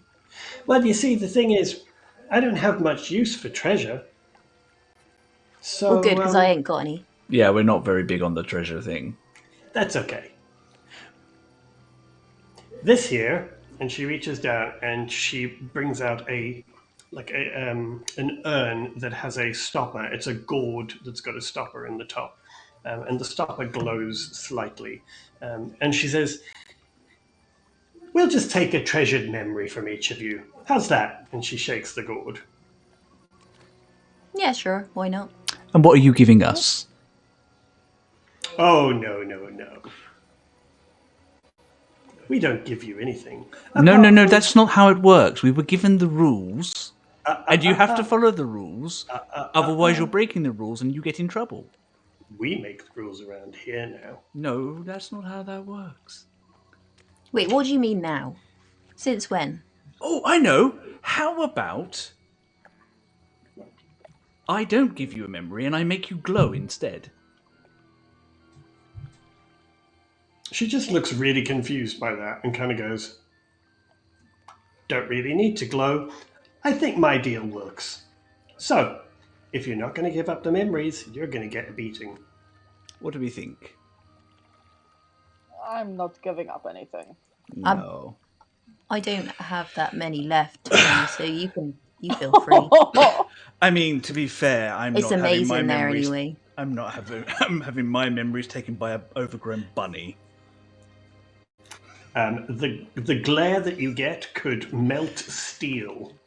I think Neragrim matches it, predator to prey. You do realise Herringon are like 6 foot plus with ears, right? You have seen what cats get like. There's like small dog energy when they're trying Totally. like have a go at dogs that are like 50 times their size. How tall are these? How tall are they? Yeah. Oh, with their ears, they stand like a good 6 foot. Oh, cool. I feel like there's a lion chasing down a buffalo feeling coming from over Mona's shoulder. Yeah.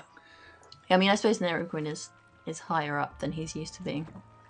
So He's also quite big for a cat.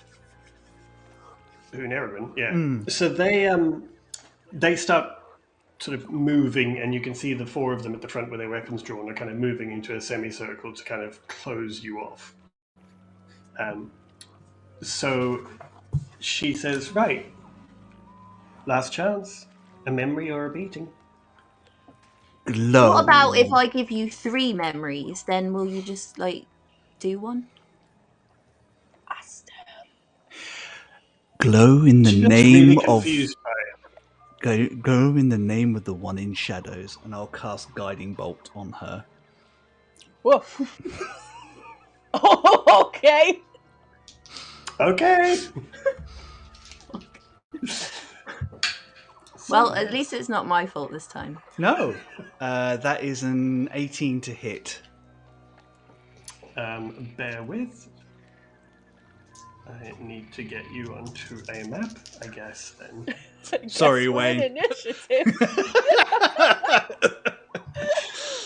Well, The cool thing about this campaign, guys, is you never actually have to fight the first people we meet. We should have. you never have to fight, and you also never know what's going on, which is great. So I am just going to arrange some things on this map quickly. I completely threw a spoke in the wheel. It was prepared, if not expected.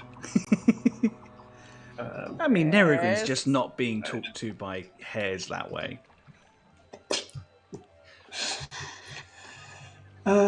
Sorry, guys. Won't be a second. Right. I chose violence. You chose violence. You may need to zoom in on the map for people to see Chris. You might need to hang on one second. You might need to move us across because I'm still seeing. Yeah, you. I will do. Yeah. I will. Alrighty.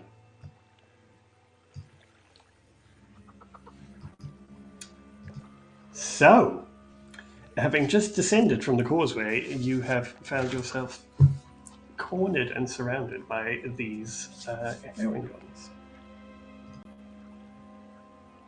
You've not even been here 5 minutes. Folks, You gotta we are see not. it. We're not here for any of this. We need to. It's too late. He's cast Guiding Bolt.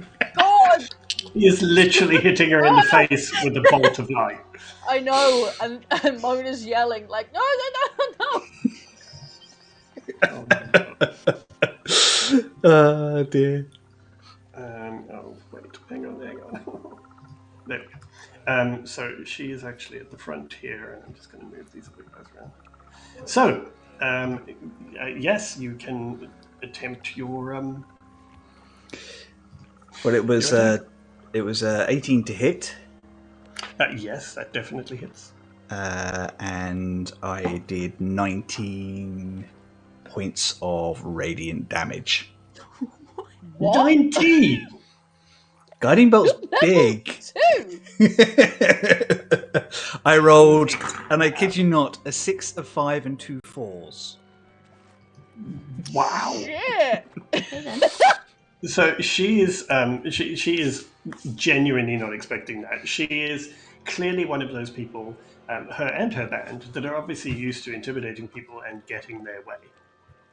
And so she's waiting for you to answer and kind of looking very cocky. And this tiny, by most standards, furry creature that is basically looking down at her despite her being taller than her, lets rip with this guiding bolt. And with absolutely no ceremony whatsoever, smacks her straight in her furry little bunny face. And there is a moment of silence as there's kind of almost a singeing sound and the smell of burning fur. And she drops face first in front of you, clearly dead. Oh my god! Oh shit! I didn't mean to kill her. And there is complete silence from the others. And you see the other Herringon just literally start backing up. And they run. And all of them use their standing leap. And they jump instantly. And within seconds, they have dispersed and run and disappeared into the mist. And all that's left there is their giant snail and the corpse of one of the Herringon. I shall run down before she has a chance to completely pass away and try spare the dying on her, because that was not my intention. What, the guiding bolt to the face was just to tickle her, was it? Well, it was to make her glow. It was just a warning shot. Yeah, I thought if I hit her with that and then she glowed, it would both be my promise and... How to spare the dying work. Yeah. You touch a living creature that has 0 hit points. The creature becomes stable. The spell has no effect on undead or constructs. So it's your call. If she's dead, then I can't bring her back. But if she is still on the edges of life, it would stabilize her. Is she over the rainbow bridge yet? Yeah. If if I've left her on the edge of life. Right. Well, let's put it this way. If I hit her for more than twice her hit points, I wiped her out entirely. Anything less than that, if she were a player character, there would be a chance, but it's your call. So, there we. Shit. You go to cast Spare the Dying on her, and as you get there, you get to the body. You notice that the body seems to already be decaying. Oh, and within the next minute, the body has completely decayed, leaving nothing but a few bones that start sinking into the mud. Oh, well, that went... Gwyn? What just happened? What did you do? You turned her into bones. Oh, that was supposed to be a warning shot? To the brain? It's a pretty big warning shot. I mean, I guess it worked. Wrong character, Wayne. Well, I mean, it certainly seemed to get rid of the rest of them. I apologize. I think Nerigan will just kind of bury the bones a little bit. Most of the bones have already started to subside into the mud because it is so thick and sticky here. Well, we've at least now we've made got a good first impression, haven't we? Oh dear. Well, I mean, got some transport, I guess. They were trying to rob us. I don't like killing people out of hand. Rodents. I think next time maybe a little bit more of a back and forth before we start straight up murdering folk. Yes, take a book out of Aster's book and cup of tea instead of Two-Face. So yes? We enter the Feywild and straight to Murder Hobo, huh? Oh no! Bad kitty. Honestly, that was definitely not my intention to kill her outright. I really No thought she had dreamies more hit for points than you. that. I was going to say, I mean, it's as many hit points as they have. Okie dokie. I mean, 19 was quite a lot for a level 2 character to do anyway, let's be honest. So. I mean, that's a level 1 spell. why. I've been able to do that all the time. I've just been keeping it in my pocket. Well, that's a relief. As this kind of stunned silence from your companions sort of drifts and gets dissolved into the general noises around you, and the bones of the rabbit have pretty much all disappeared, you guys are left standing there facing a giant snail that is literally just standing there, bending down now and then, sucking up a bit of whatever it is they eat from underneath the mud, and that's it. Snail don't give a damn. Well, the snail, you could tell, was not being particularly well treated because they were just pulling it along as a pack animal. So I very much doubt the snail is particularly disturbed by it. What would you like to do? I'm gonna grab some, I don't know, whatever snails like to eat, and some like leaves or whatever, and feed it, offer it to the snail. Yes, Aster, you have a way with snails. Aster, can you roll me a animal handling check, please? And because of your success with your snail racing, you roll with advantage. Word travels fast among snails, I'll have you know. That's the only thing that does among snails. I just rolled 2 3s. So that is a 6 overall.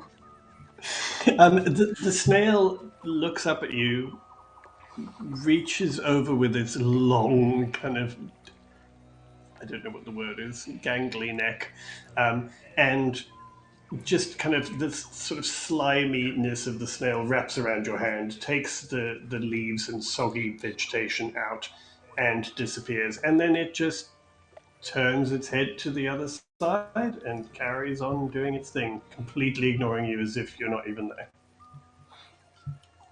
Did you say it's got packs and things on it? They were using it as a pack animal, so they had their bags and stuff like that on it. Most of that has fallen off as they've left it, so there are some soggy backpacks lying in the mud next to it. I think Nerrigan wants to have a nose through those things and see if he can find any of those bottles that she was threatening to put our memories in. Sure. Roll an investigation check. Everyone, we're not supposed to be taking things that don't belong to us. Oh, I'm not taking things. I'm giving things back that don't belong to them. Can I help in the investigation? Sure. Yeah, both of you roll me an investigation check, or one of you with advantage. Did you want advantage, or should we both roll? You can roll with advantage. I'll help you. I'll let you know what I'm... Someone's on fire. Okay. Yeah, sorry.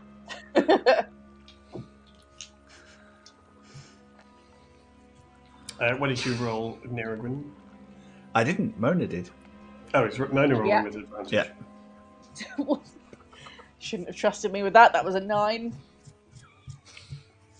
The other one was a 1.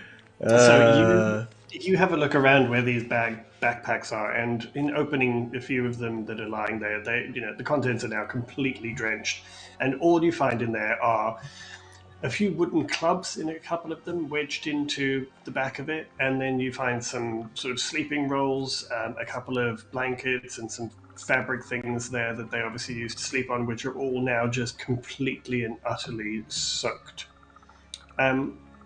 What I would say is, if you wanted to search around where the bones were, because she had it on her, I would allow you to roll another investigation roll. Shall I go? Do you want to help? After you. You want me to help? 15. Okay. Yeah. So with the 15, you do in fact find the gourd, and it's submerged in the mud. From where you are, you can just see it sticking out. And when you pick it up and turn it over, you can see that the stopper is still in there, which is faintly glowing. Shall remove the stopper? Sure. The stopper is very lightly sort of plugged in. It's not anything particularly difficult. And as you pull it out, you see small flecks of light, almost like the sparks that come off of a sort of campfire. Those little sort of red sparks. You see little flecks of light. There's at least 15 to 20 of them that kind of fly out and just drift off into the wind and out. And when you look into the actual gourd, there is nothing else in there at all. And that's it. I hope that helped. It would have made this at least passably worth it. Sorry. Sorry. Sorry, dead person. It's a kind of go into hunt drive little quick, maybe. Are you saying this to the bones? No, just in general. Oh, okay. I don't know whether you would just... Anyone want to say some words? I feel like technically being a cleric, I should say a few words. Dear bunny person, this was probably not something that should have happened. I'm really sorry you're dead. Not sorry you learned a lesson. I hope your next life is better and less Robbie. So clerics are not really great for eulogies then. Well, I mean, not when your god is literally the hunter in shadows. Fair point. So you have the gourd now, which to all intents and purposes appears to just be a standard gourd. What would you like to do next? I'm not making a decision for a little while, I think. Yeah, that's probably for the best. I don't think you're over the whole fiasco with Witch and Light yet either. So, Mona, you apparently are our party leader by default. Hey, at least I didn't kill anyone. Charlie, you're muted. You're still muted. You can't unmute again, can you? Oh no, is it Oh your my computer God. or... This is really weird, this keeps happening. Charlie doesn't want to be part of One this. second, no. It's really weird. Should reconnect. Right, so that was a really subtle way to start the Feywild. Yeah, I'm sure nobody noticed that, or there will be no ramifications repercussions, of that. No. That it'll all be fine. Can I be heard now? You Yes, are, cool. that was really weird. It keeps happening to you. So bizarre. That is quite rude. I feel like the streaming thing has been like, right, that's enough out of you. Anyway, so you have you guys now. You know which direction loosely you saw the top of the tower in, so you could head that way, or in a different direction, or to where the Herringons came from, or so it's entirely up to you. What would you like to do? Is there room for us to ride the snail? Probably not all three of you, no. Dang. Okay. Guess we'll just walk then. Yes, I think our snail friend will be just fine. So you, Nerigwen, I assume you are going to be on somebody's shoulders. I think I'm going to walk for a bit and have a think about what I've done. Fair enough. So you guys set off, and you very quickly realize that this mud is pretty much everywhere that there isn't actual water, and it is slow going. So this counts as difficult terrain for all three of you. And as you are walking through, you get very used to the constant squelching of your feet, and also the fact that every now and then the mud sort of feels like you can't get your shoe out of it because it's kind of sucking it back in. It's not particularly pleasant, but you do hit some areas where there is a little more give and a little more soil, and you can actually start to pick up a bit of pace. But you regularly seem to encounter these kind of big patches of mud. Roll me a survival check. Who's leading you guys? Mona, I assume. Yeah. Good. Mona, roll me a survival check, please. I mean, Nerrigan will help. Actually, I would like all three of you to roll me a survival check for this one. Okay. I got a 13. Aster. 21. 12. No, well done. That's really cool. That's good. So you guys carry on walking. As I say, there are a few moments where you're like, oh God, I'm going to lose that shoe.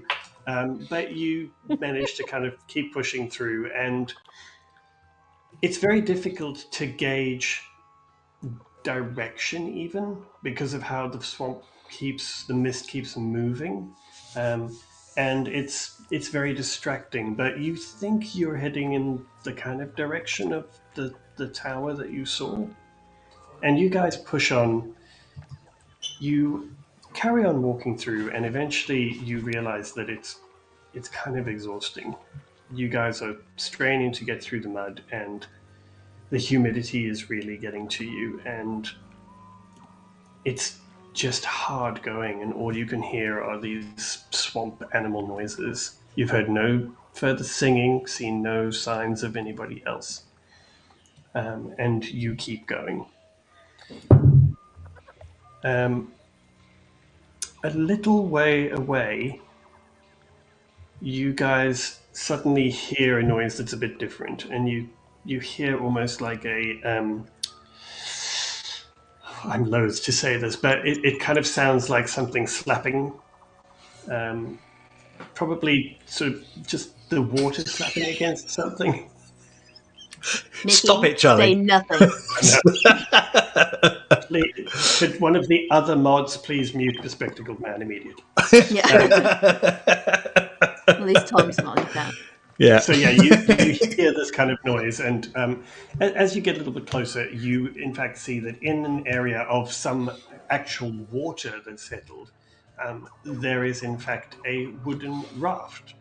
It looks like it was just something that may have carried some kind of cargo or whatever, but it is just a wooden raft that is floating on the water. And at the moment, it seems to be just floating and a little... Oh, God. A little bit stuck in the mud, but it's also sort of just starting to float. Charlie, are you muted again? Yeah. Oh, okay. On purpose. I'm just checking it. I've gone wrong. Nope, I don't know. Because Charlie I don't know likes what's to happening play in there, but dangerously. The fire alarm keeps going off. And Oh. That's fine. No It's problem. fine. It's fine. So, so you see this wooden raft that's floating there. How far away from us is it? It's about 20 feet, literally just in like an area that there is some still water, and it's kind of floating, and that's what the noise was just the water slapping on it as it's kind of moving a little. Do you want to go and have a look and get closer or check it out or try and use it? Yeah. How big is it? Can we see from this far away? It's about 8 foot square, so the three of you could stand on it probably, or sit on it, I would think. Okay. Yeah, just sort of test it a little bit. Yeah. Should we check that this doesn't belong to someone first? Oh, yes. I mean, you can look around if you would like to. Do you want to roll I don't want to cause two faux pas in two encounters. I guess just roll a faux pas. A faux pas. That's what that was. Yes, it was a faux pas to the face. A full-blown mortality-based faux pas. Roll. Okay. Mona, just roll me a perception check to see if you can see anyone around. Faux pas. For inference. Come on, Mona, sort it out. That's so Have you rolled above a 10 today? Stop rolling on D&D Beyond. Stop it! I Stop know, it now! I know. Wayne, can she have I that don't roll want back? to do maths. So, you have a look at... Do I still have the what was it called that you gave me, Aster? Oh, your guidance. Oh, Okay. yeah, you still have guidance. You can add a D4 if you want to How your does 5. Let's try and get it to Last- double How long thing. does guidance last? Good question. Oh, it lasts for a minute. You don't still have guidance. Ah, dang it. We've not been that good at power walking. No, not in this mode. Mona, you have a look around, and I mean, you can see no signs of anybody else at all, let alone somebody nearby to the raft or whatever. So, as far as Wayne, you've muted yourself. Whoop, have we got some technical No. problems? Hello, everybody muted themselves. That was weird. Hello? oh no, that is a bit weird. I can hear you. Yeah? Everyone I here? heard a weird noise, and God. not Wayne's voice. Oh god, it's got creepy. It's So, the yes, hair I that's don't- come back to haunt us. Yeah, No.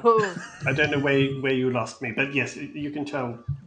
As far as you can tell, there is nobody around. It's just on its own. So yeah, you want to get up and try it? Still can't hear you. Oh, I can. Oh, Charlie- No, I can't. Who can you Oh, hear, dear. Charlie? I can hear you and Theo. But not Wayne. That's weird. No. I can hear Wayne.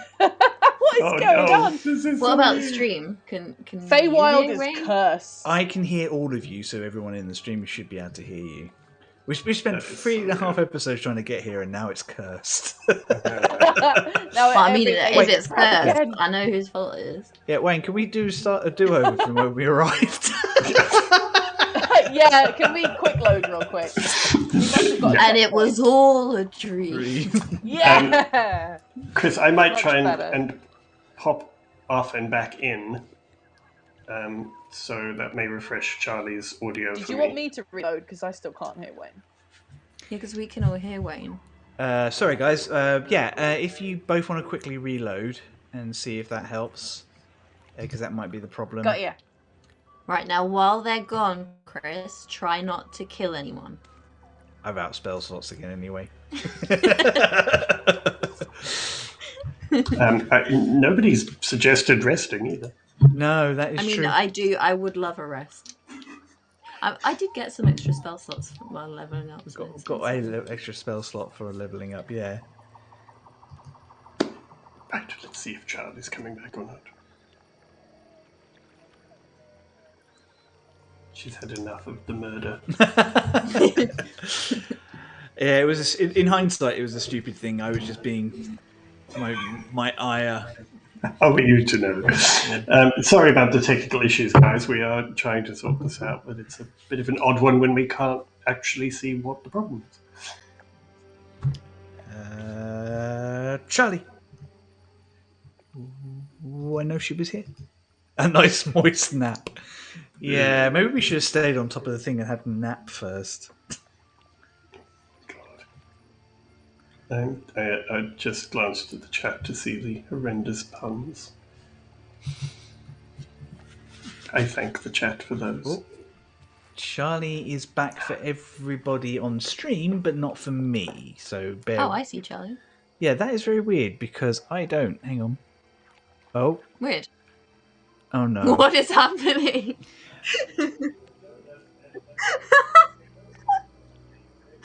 Oh my god, Lydia, you've missed so many things. Right, so this is really weird because I don't think I can reset without resetting the whole stream. So. Charlie, leave and come back again. So. Yeah, Chris can't see Charlie. I can see Charlie now. Oh, okay. So who can't you see? I Okay. can't hear. I can. Oh, say something, Charlie. Beep boop beep. I can hear Charlie. I can see and hear Wayne. I can see and hear Charlie. I can see and hear Theo. Yay! The weird Oh, thing boy. is that stream could see everybody and hear everybody. Wayne is frozen for me right now. Oh my god. That I can live with. Is But that I so? can't hear Wayne either. Apparently Wayne's muted for the stream. Oh my god. Guys, bear with us. We're just going to reset entirely and come back to it. I will reset the stream. You guys jump back in, okay? Yep. Okay.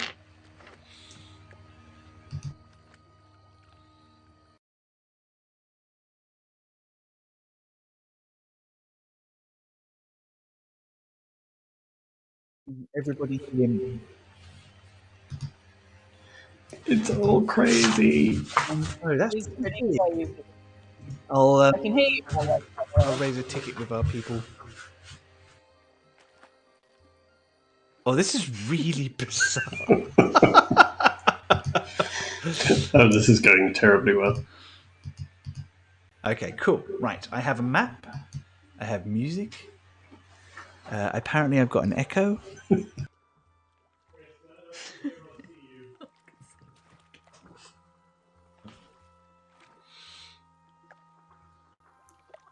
I don't know what's happening.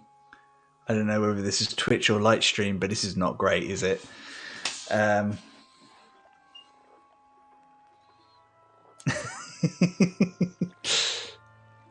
Oh, guys. Hi. Hello, right. Nope. That's not right. Now we're missing a Theo. Wait, there's a Theo. There's a Theo. Hang on 1 Are we second. actually back? I think we are back. I can Okay, actually cool. hear and see all of you. What a treat. Well, that was interesting. So, yeah. Thanks, everyone, for bearing with us on that. Anyway, you were just about to attempt to have a look at a floating piece of wood, because that was the grouping moment that we had technical problems. That bit of wood sucks. It's cursed. It's all cursed. Yeah. So yes, you can have a look at the sort of floating raft, and it seems to be perfectly fine. It seems to be quite stable.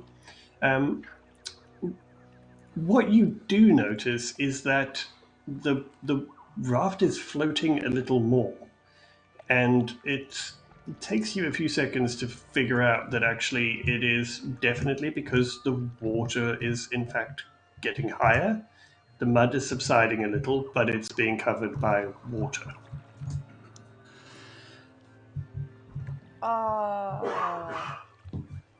This. What do we do about this? What do we do about what? Who's noticing that the water's doing what it's doing? All three of you would have noticed because Okay. the water is getting higher. So particularly for Neragwin, what would have been mud up to sort of halfway up his legs is now starting to reach his belly with water. No. And this is just happening. It's not like as Yeah. we're moving forward, it's just No, happening. it just seems like the water level is rising throughout the whole area. I say we should get on the raft. Yeah, seems like the only option. Okay. So I'm gonna gingerly get on it. cool, Mona, you get on, and it's a little wobbly because it is just a sort of wooden raft. It has no kind of stability, but it seems to be floating perfectly, and it feels like it will hold the three of you. Right? I think Nerrigan will get on. Yeah, Aster gets on too if we're Cool. trying to not wobble it too much. 'Cause he's Fair probably enough. quite heavy. So the three of you are now sitting on a floating raft. Okay, now we're floating. Which way to the tower? Which way to the balloon? Do we remember? I mean, you kind of know where you think you were headed.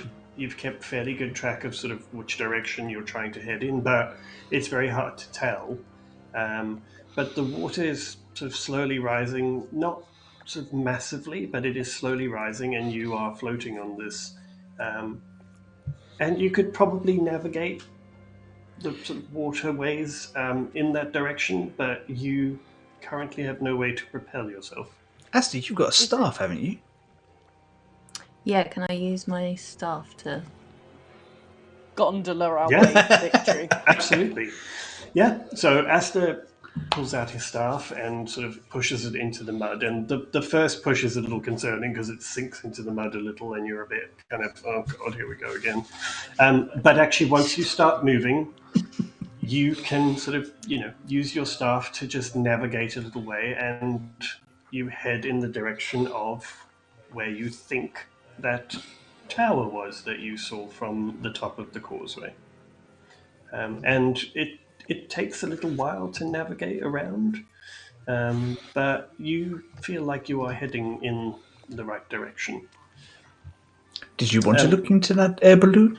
Do you think that's still in this direction? Yeah, it seemed like it was in the same direction as the tower. Yeah, from what you could tell. So you guys carry on with this, and it takes longer than you thought it would. Everything seems to be taking longer because of the terrain, because of the mangroves that are tangled in amongst the tree roots that are under the water and the mud. But you make your way, and you find that you do seem to be actually getting somewhere, even if you're not entirely sure where that is. It takes you probably what you think is an hour, possibly 2 hours of this navigating. But Aster, you notice that after about an hour or two, it's starting to be more difficult to push the raft again. And it doesn't take very long, you don't even have to roll, but you start to realize that the water level is subsiding again. And over the next sort of 30 minutes or so, the water level progressively stops until eventually your raft is just marooned on the mud. No water underneath it, no way of using it, and you are back to where you started, to walking through the mud. As you guys jump off and you start walking through the mud, it is still slow going. You're moving at half speed because it's difficult to get through. And it's getting to that point where you're starting to really just feel a little bit dismayed by the whole thing. I wasn't expecting the Feywild to be this soggy, guys. Something is definitely not right. I mean, Yeah, I don't remember it being this soggy the last time I was here. No. I mean, this is very magical and pleasant and fantastical. As you guys carry on walking for a few minutes, you notice very easily, because it happens, you come across it quite quickly, you see the top of the crumbling stone tower that you thought you saw from the causeway. And it kind of rises up from the swamp towards you, very obviously looming over you. And as you kind of navigate your way around slightly from its shadow, you see that it is leaning at such a ridiculous angle that it looks like it should be just falling with gravity. It is clearly in some kind of unusual kind of position, not just collapsing, but actually leaning and staying in an unusually angled position. This feels a little more Feywild. Does it? That looks very, very precarious. At the base of the tower, there are black brambles that surround the base of the tower and kind of twist themselves and wind around, clinging to the lower half of the tower and onto the ground surrounding where the base of the tower is. As you get a little bit closer, you look up, and hanging from the crenellations on the lower side of the top of the tower, you see a woven basket swinging from the tower, tattered ropes hanging down from one side, and some fabric that's torn hanging down from the other side. And you very quickly realize that this is in fact where the balloon ended up landing, and is tied twisted rather, to the top of the crenellations on the tower. And the basket is dangling, it's probably about 30 feet above the surface of the swamp. The tower itself is probably about 50 feet tall and 20 feet round. But at the moment, as I say, all you can see is the shape of it, the brambles, and this basket hanging from the top. What would you like to do? Oh, Aster, that looks It's the balloon. familiar. It's the balloon we saw from that's the balloon we saw from the causeway thing. That's the one. You said the base of this is completely covered in brambles.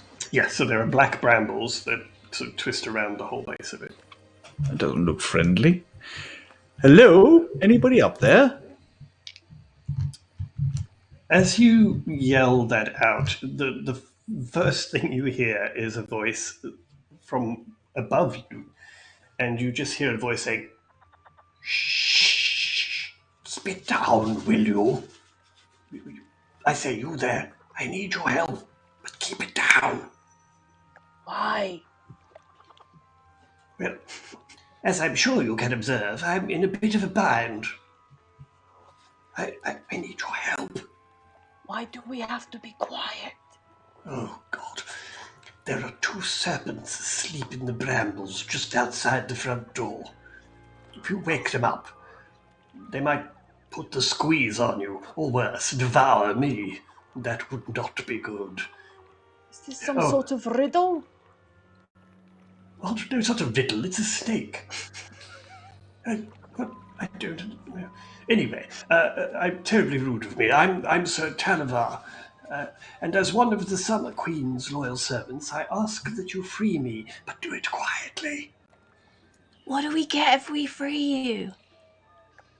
What do you mean, what do you get? Look, I was in the midst of a daring escape from the vile Bavlorna Blightstore, when our balloon was set upon by an ill wind and sent plummeting to its current unfortunate location. Yeah, I saw you plummet. Oh, well. It was quite spectacular, actually. Well, it was pretty damn spectacular from inside the basket, I tell you that much. My pilot, the Honourable Wigglewog, unfortunately did not survive. I'm sorry. I'm sorry. Sorry, who? What are you laughing at? Oh, nothing. Nothing. It's not funny. I don't think it's funny that No, it's very. my companion has serious. died. So how can we help? Well, I've been trapped up here for a while now. You must help me. I must tell my queen, the Summer Queen, of the fall of Prismere. Oh. The fall? Oh, no. But yes. The fall? But yes. We'll talk about this later when we get away from the snakes and the brambles, maybe. Yes, so if you could get me down, that would be... How? Well, I don't know. I'm stuck in a basket. Why? Do you have some rope? I mean, is the overhang over? Is the he's on the edge of the tower? Is he overhanging away from the brambles? Yes, so the brambles are at the base of the tower, and the tower stretches up, and he's hanging from the point of it. Okay. If I can get up past the brambles, I could climb up there and cut him down, and you could both try and catch him. That's a plan. Yeah, we could. That's an option. I mean, how big is this person? What is this person? You cannot see. You only can see the basket and the voices Did we coming just from hear inside. it From the size of the basket, like, is the basket big? Is it like gnome size? The basket is probably... I mean, it could be a human, I mean, I guess possibly a larger creature like a furbo or something if they were crouched down in the basket. Right, okay. But you actually can't see anybody, just the basket, because it's hanging facing down.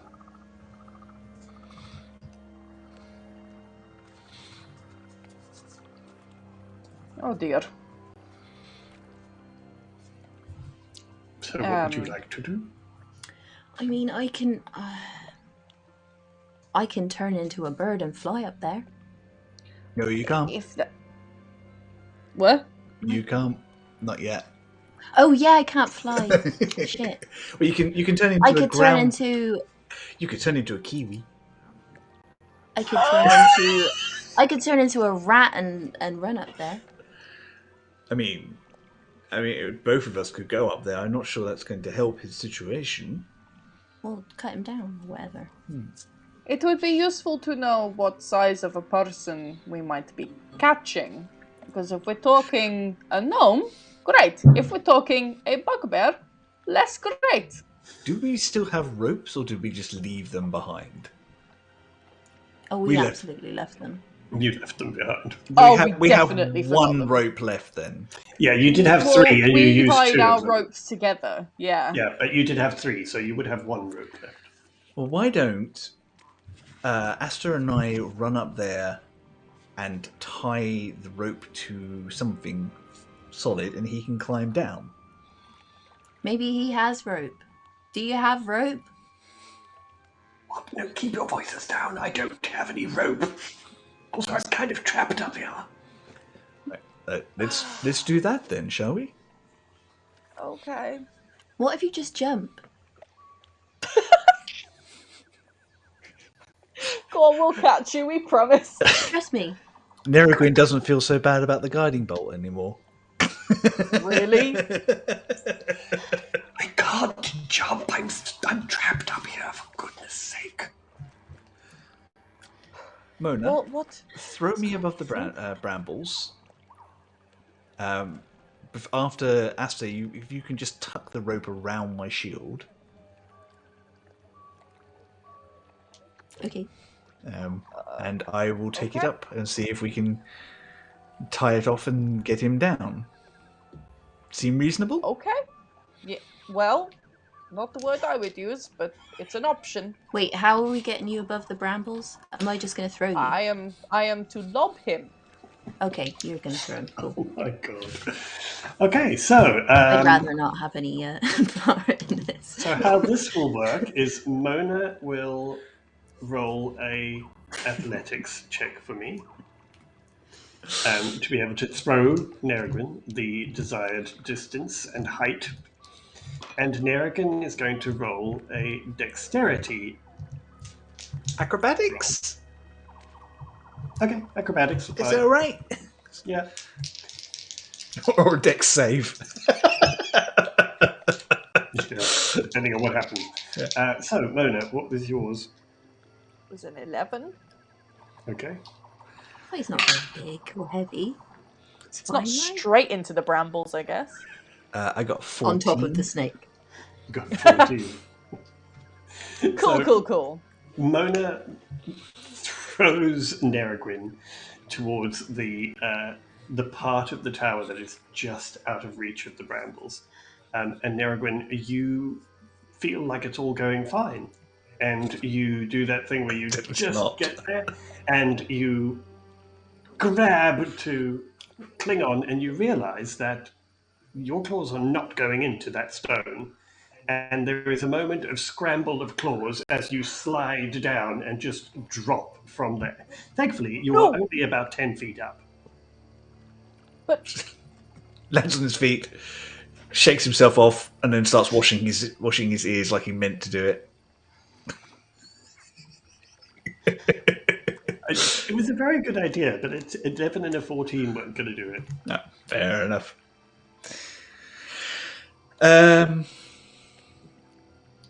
You hear a voice from the basket, and there's just a little confusion. The voice goes, What on earth are you doing? We're rescuing you! Shh, be quiet, there are snakes. We're crowdsourcing. I know there are snakes, I told you. What? Shh. It's not much of a rescue if I have to ask you what you're doing, is it? I mean, we could just leave. What? No, I must get back to the Queen. Well, yeah, maybe you shouldn't be so snippy. Look, just move on, will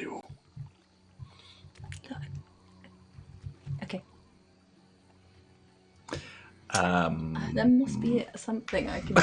I was going to say, like, I could make him Oh, glow. wait! I have the spell jump. I can touch a creature. The creature's jump distance is tripled until the spell ends. But the creature's on the tower now. No, Neragrin's No, on he the fell floor. down. Neragrin's on the floor. Oh, okay. Good. How So, far Neragrin, what is can your you jump normally? What is your standard jump? Oh, my strength isn't very great, so because it's all strength based in D&D. But you're so light. I know, and technically, it's one of those things where mechanics. It on me instead, then. Yeah.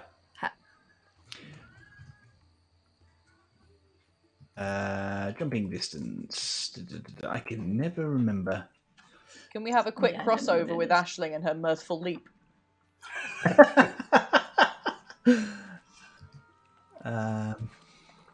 Hang on, sorry guys. What do you mean, bloody hell, Theo? I didn't kill anyone. That's going to be my measure now. High I don't even know how to do that, Nick. When you make a high I jump, may you have live with derailed the whole it's session, equal to but- feet equal to your 3 plus your strength modifier. So by D&D Okay, mechanics, Neragrin can't jump.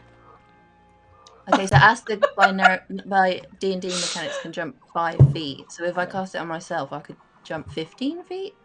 Correct? Yeah. And how high up is he? Well, he's about 30 feet up, but you could Double try jump. Hit A twice. Can I jump to the tower and then like spring off? You could Yeah, double try. jump. You're at level 2 now. That's what jump does, though, isn't it? I mean, you could probably try and jump and like catch and then climb up. Yeah. So you could try that.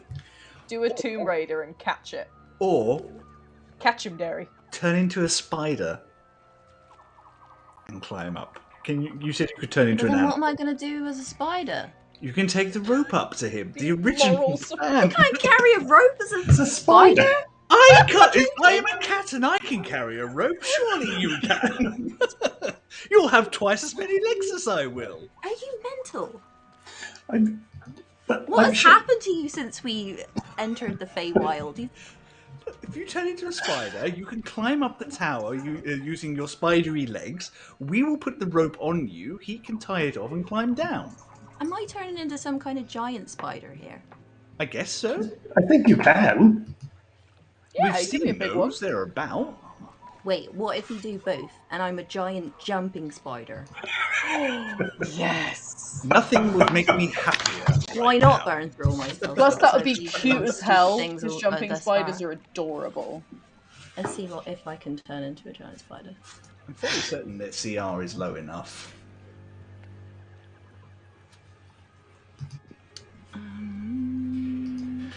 You'll have to get the app. There's an app for that, you know. Challenge I had a rating list of 1, things so that might be useful to turn into at level 2, but giant spider was not on them. apparently Oh, it's challenge rating of 1, so I don't know what type of druid you are.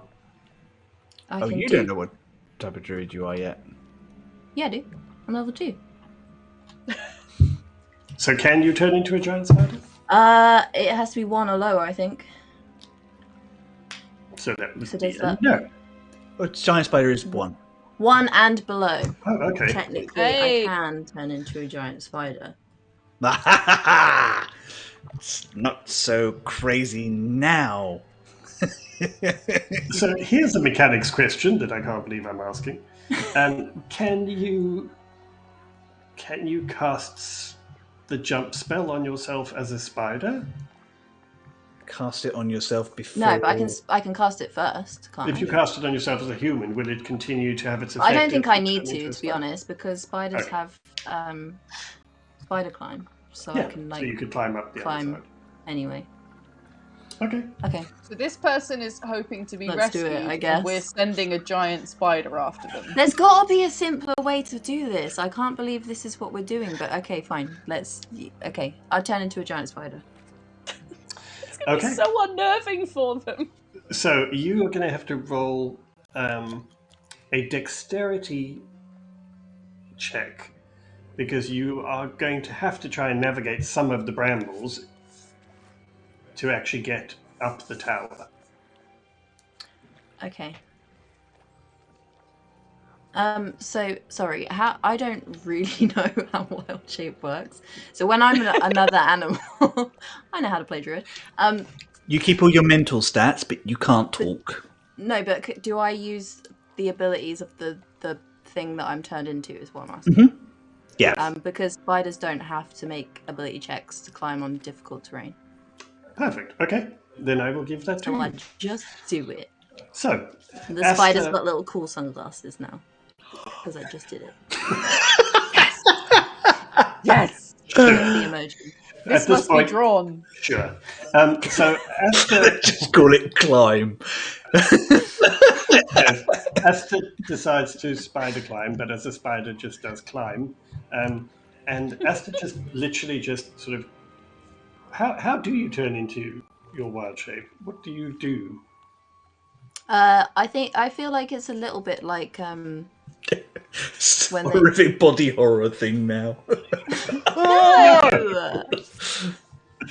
I mean, it's a little bit like that, but not gross. It's a bit like when It's a little bit like body horror, but not gross. Yes. not gross. He just changes, just shrinks down. It's And then he gets, kid-friendly like- body horror. Don't worry about it. Yeah. So Aster does an ungross body horror transformation. It's like when they drink polyjuice potion. Yeah. And is suddenly in front of you as a large spider, and edges towards the tower, going up the side, and manages to navigate through the brambles. As Aster is doing that, Nerrigan will call up, I say, hello, person in the basket. Yes, Our friend is coming up with a rope, but they are presently a giant spider. Do not be alarmed. They're not going to eat you. They're just bringing you a rope. Yes, that. Right. Very well. As long as they get me out of here, that'd be fantastic. Great. A spider, you say? Giant spider with a rope. A big one. So the spider... Who's tying the rope around the spider, by the way? It will have to be Mona because opposable thumbs. Fair point. Yeah. So Theo makes their way... Aster, rather, makes their way... Theo, save the day. incredibly adeptly through the brambles and up the tower, sort of climbing around until they are on the top of the tower and can make their way up. And they get all the way to the point of the tower and can just kind of start to swing around so that they're getting to where the basket is. Chris, what were you going to say? I just realised a giant spider is a large creature, so he could just climb on your back and come down with you. The rope is for a bridle now. So, Aster can choose to do what they wish at the top. But Aster, you, as your spider form, you get to the top and you sort of swing around the pointed bit so that you can see into the basket. And inside the basket, you see, first of all, a bullywug that is lying clearly dead in the side of the basket and is obviously the sort of companion that Talavar had mentioned. And then as you kind of look to the side, you see a silver bird cage lying on its side. And inside the silver bird cage is a violet fairy dragon with a curved, pointed moustache that curls at the end, who is carrying a small sword strapped to their side. And as soon as he sees you, he says, "Oh, thank goodness. Jolly good show. Right, now, let's get down from here. Wait, you're a spider. Can you understand me? I don't know. I put up a leg as if to do a thumbs up. I used my little fluffy things on the end of spider feet to go like this. Right. Oh my I'll take that as a yes. So if you could just grab the cage and get me down from here, that'd be. Can I do that as a spider? In my mouth? In my spider mouth? I would imagine you have pincers and spiders can carry things, so. Right, cool. I grab the cage carefully. Cool. I'd give a little solemn nod as a spider to his friend. He notices your gesture, and when you pick up the cage, he is thrown around a little bit because he is inside a cage. It's very difficult not to. But he's trying very hard to put on a brave face, and he goes, "No, I'm fine, totally fine, thank you. No, perfect. Okay, great, got it. Okay, right, let's get down." Okay, and I carefully climb back down. And all the way along, every time there is any kind of tiniest sort of noise, he goes, "Shh, speak down." Shh, from below.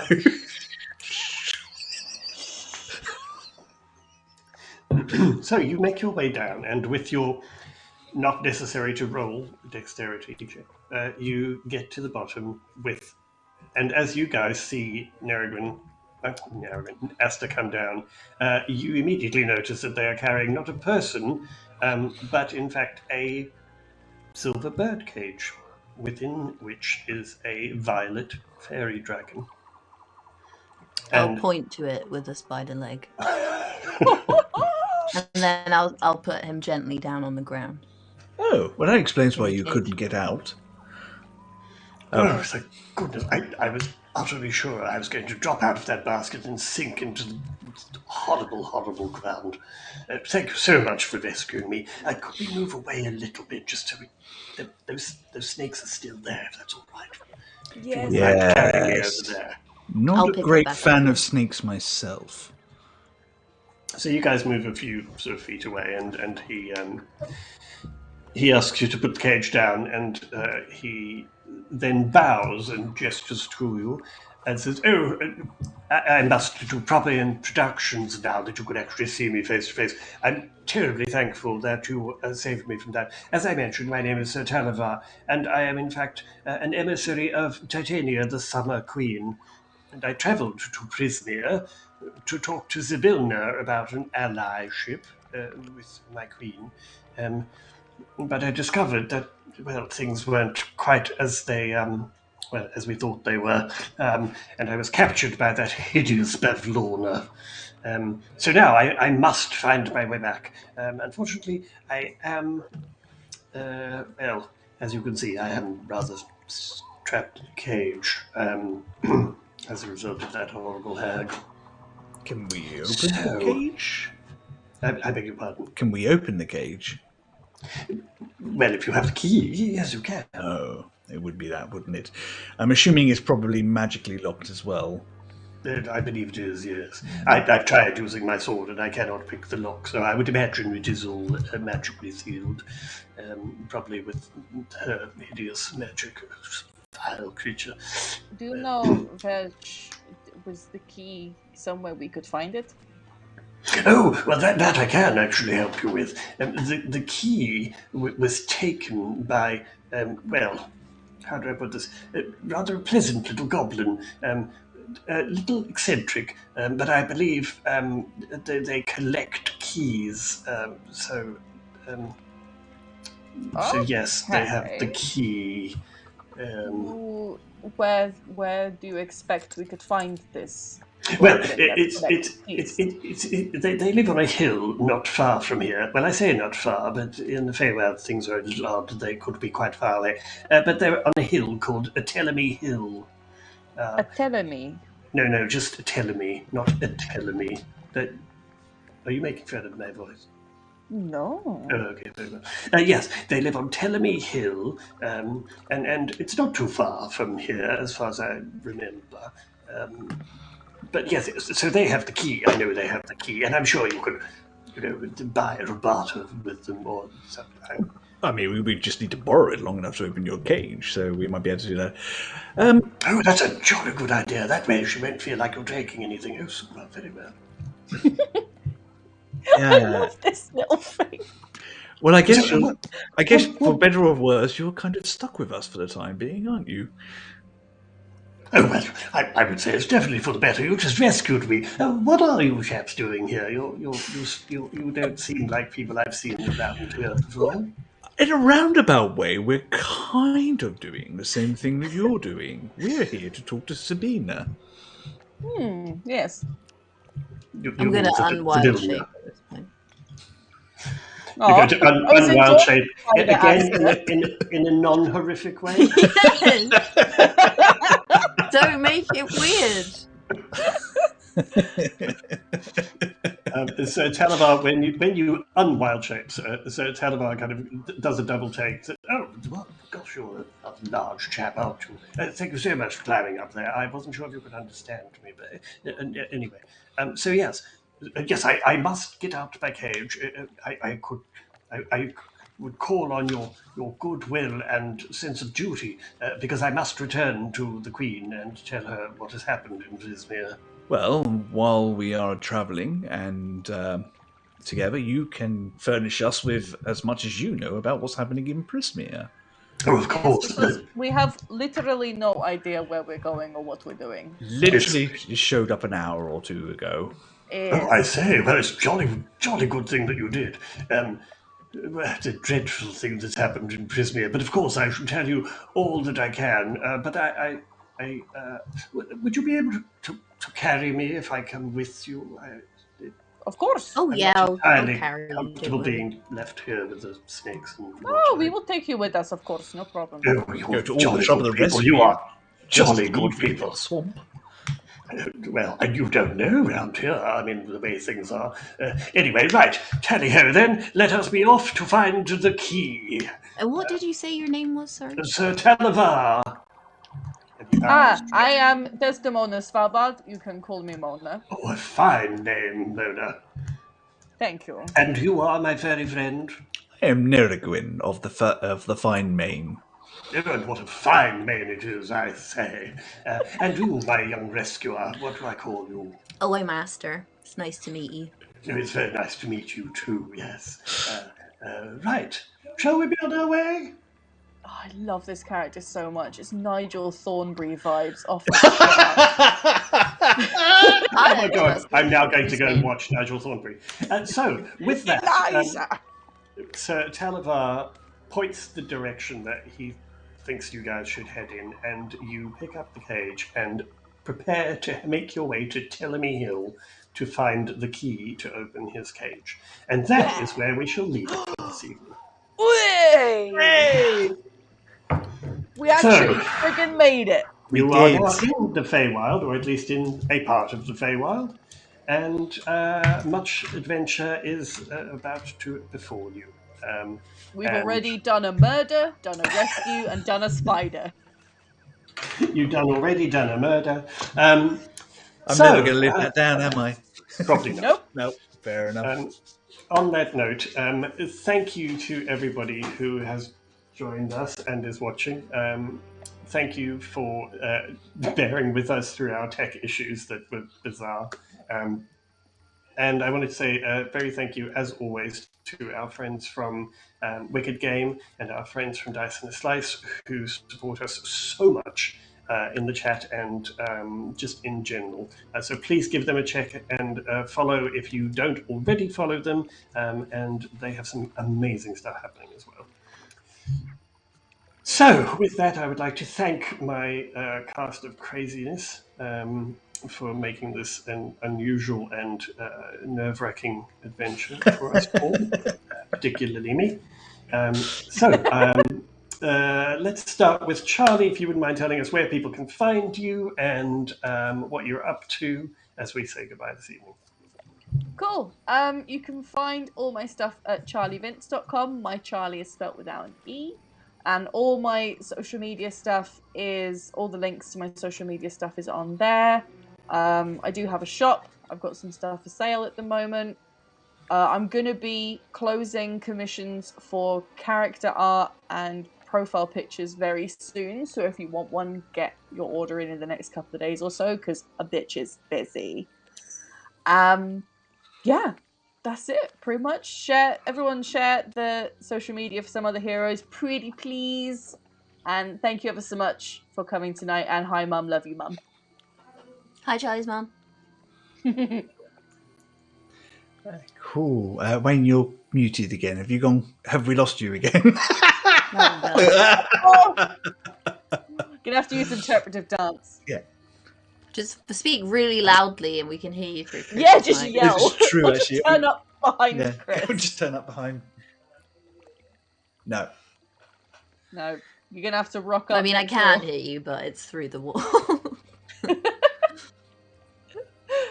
Wayne, do you want to just pop round here for a second?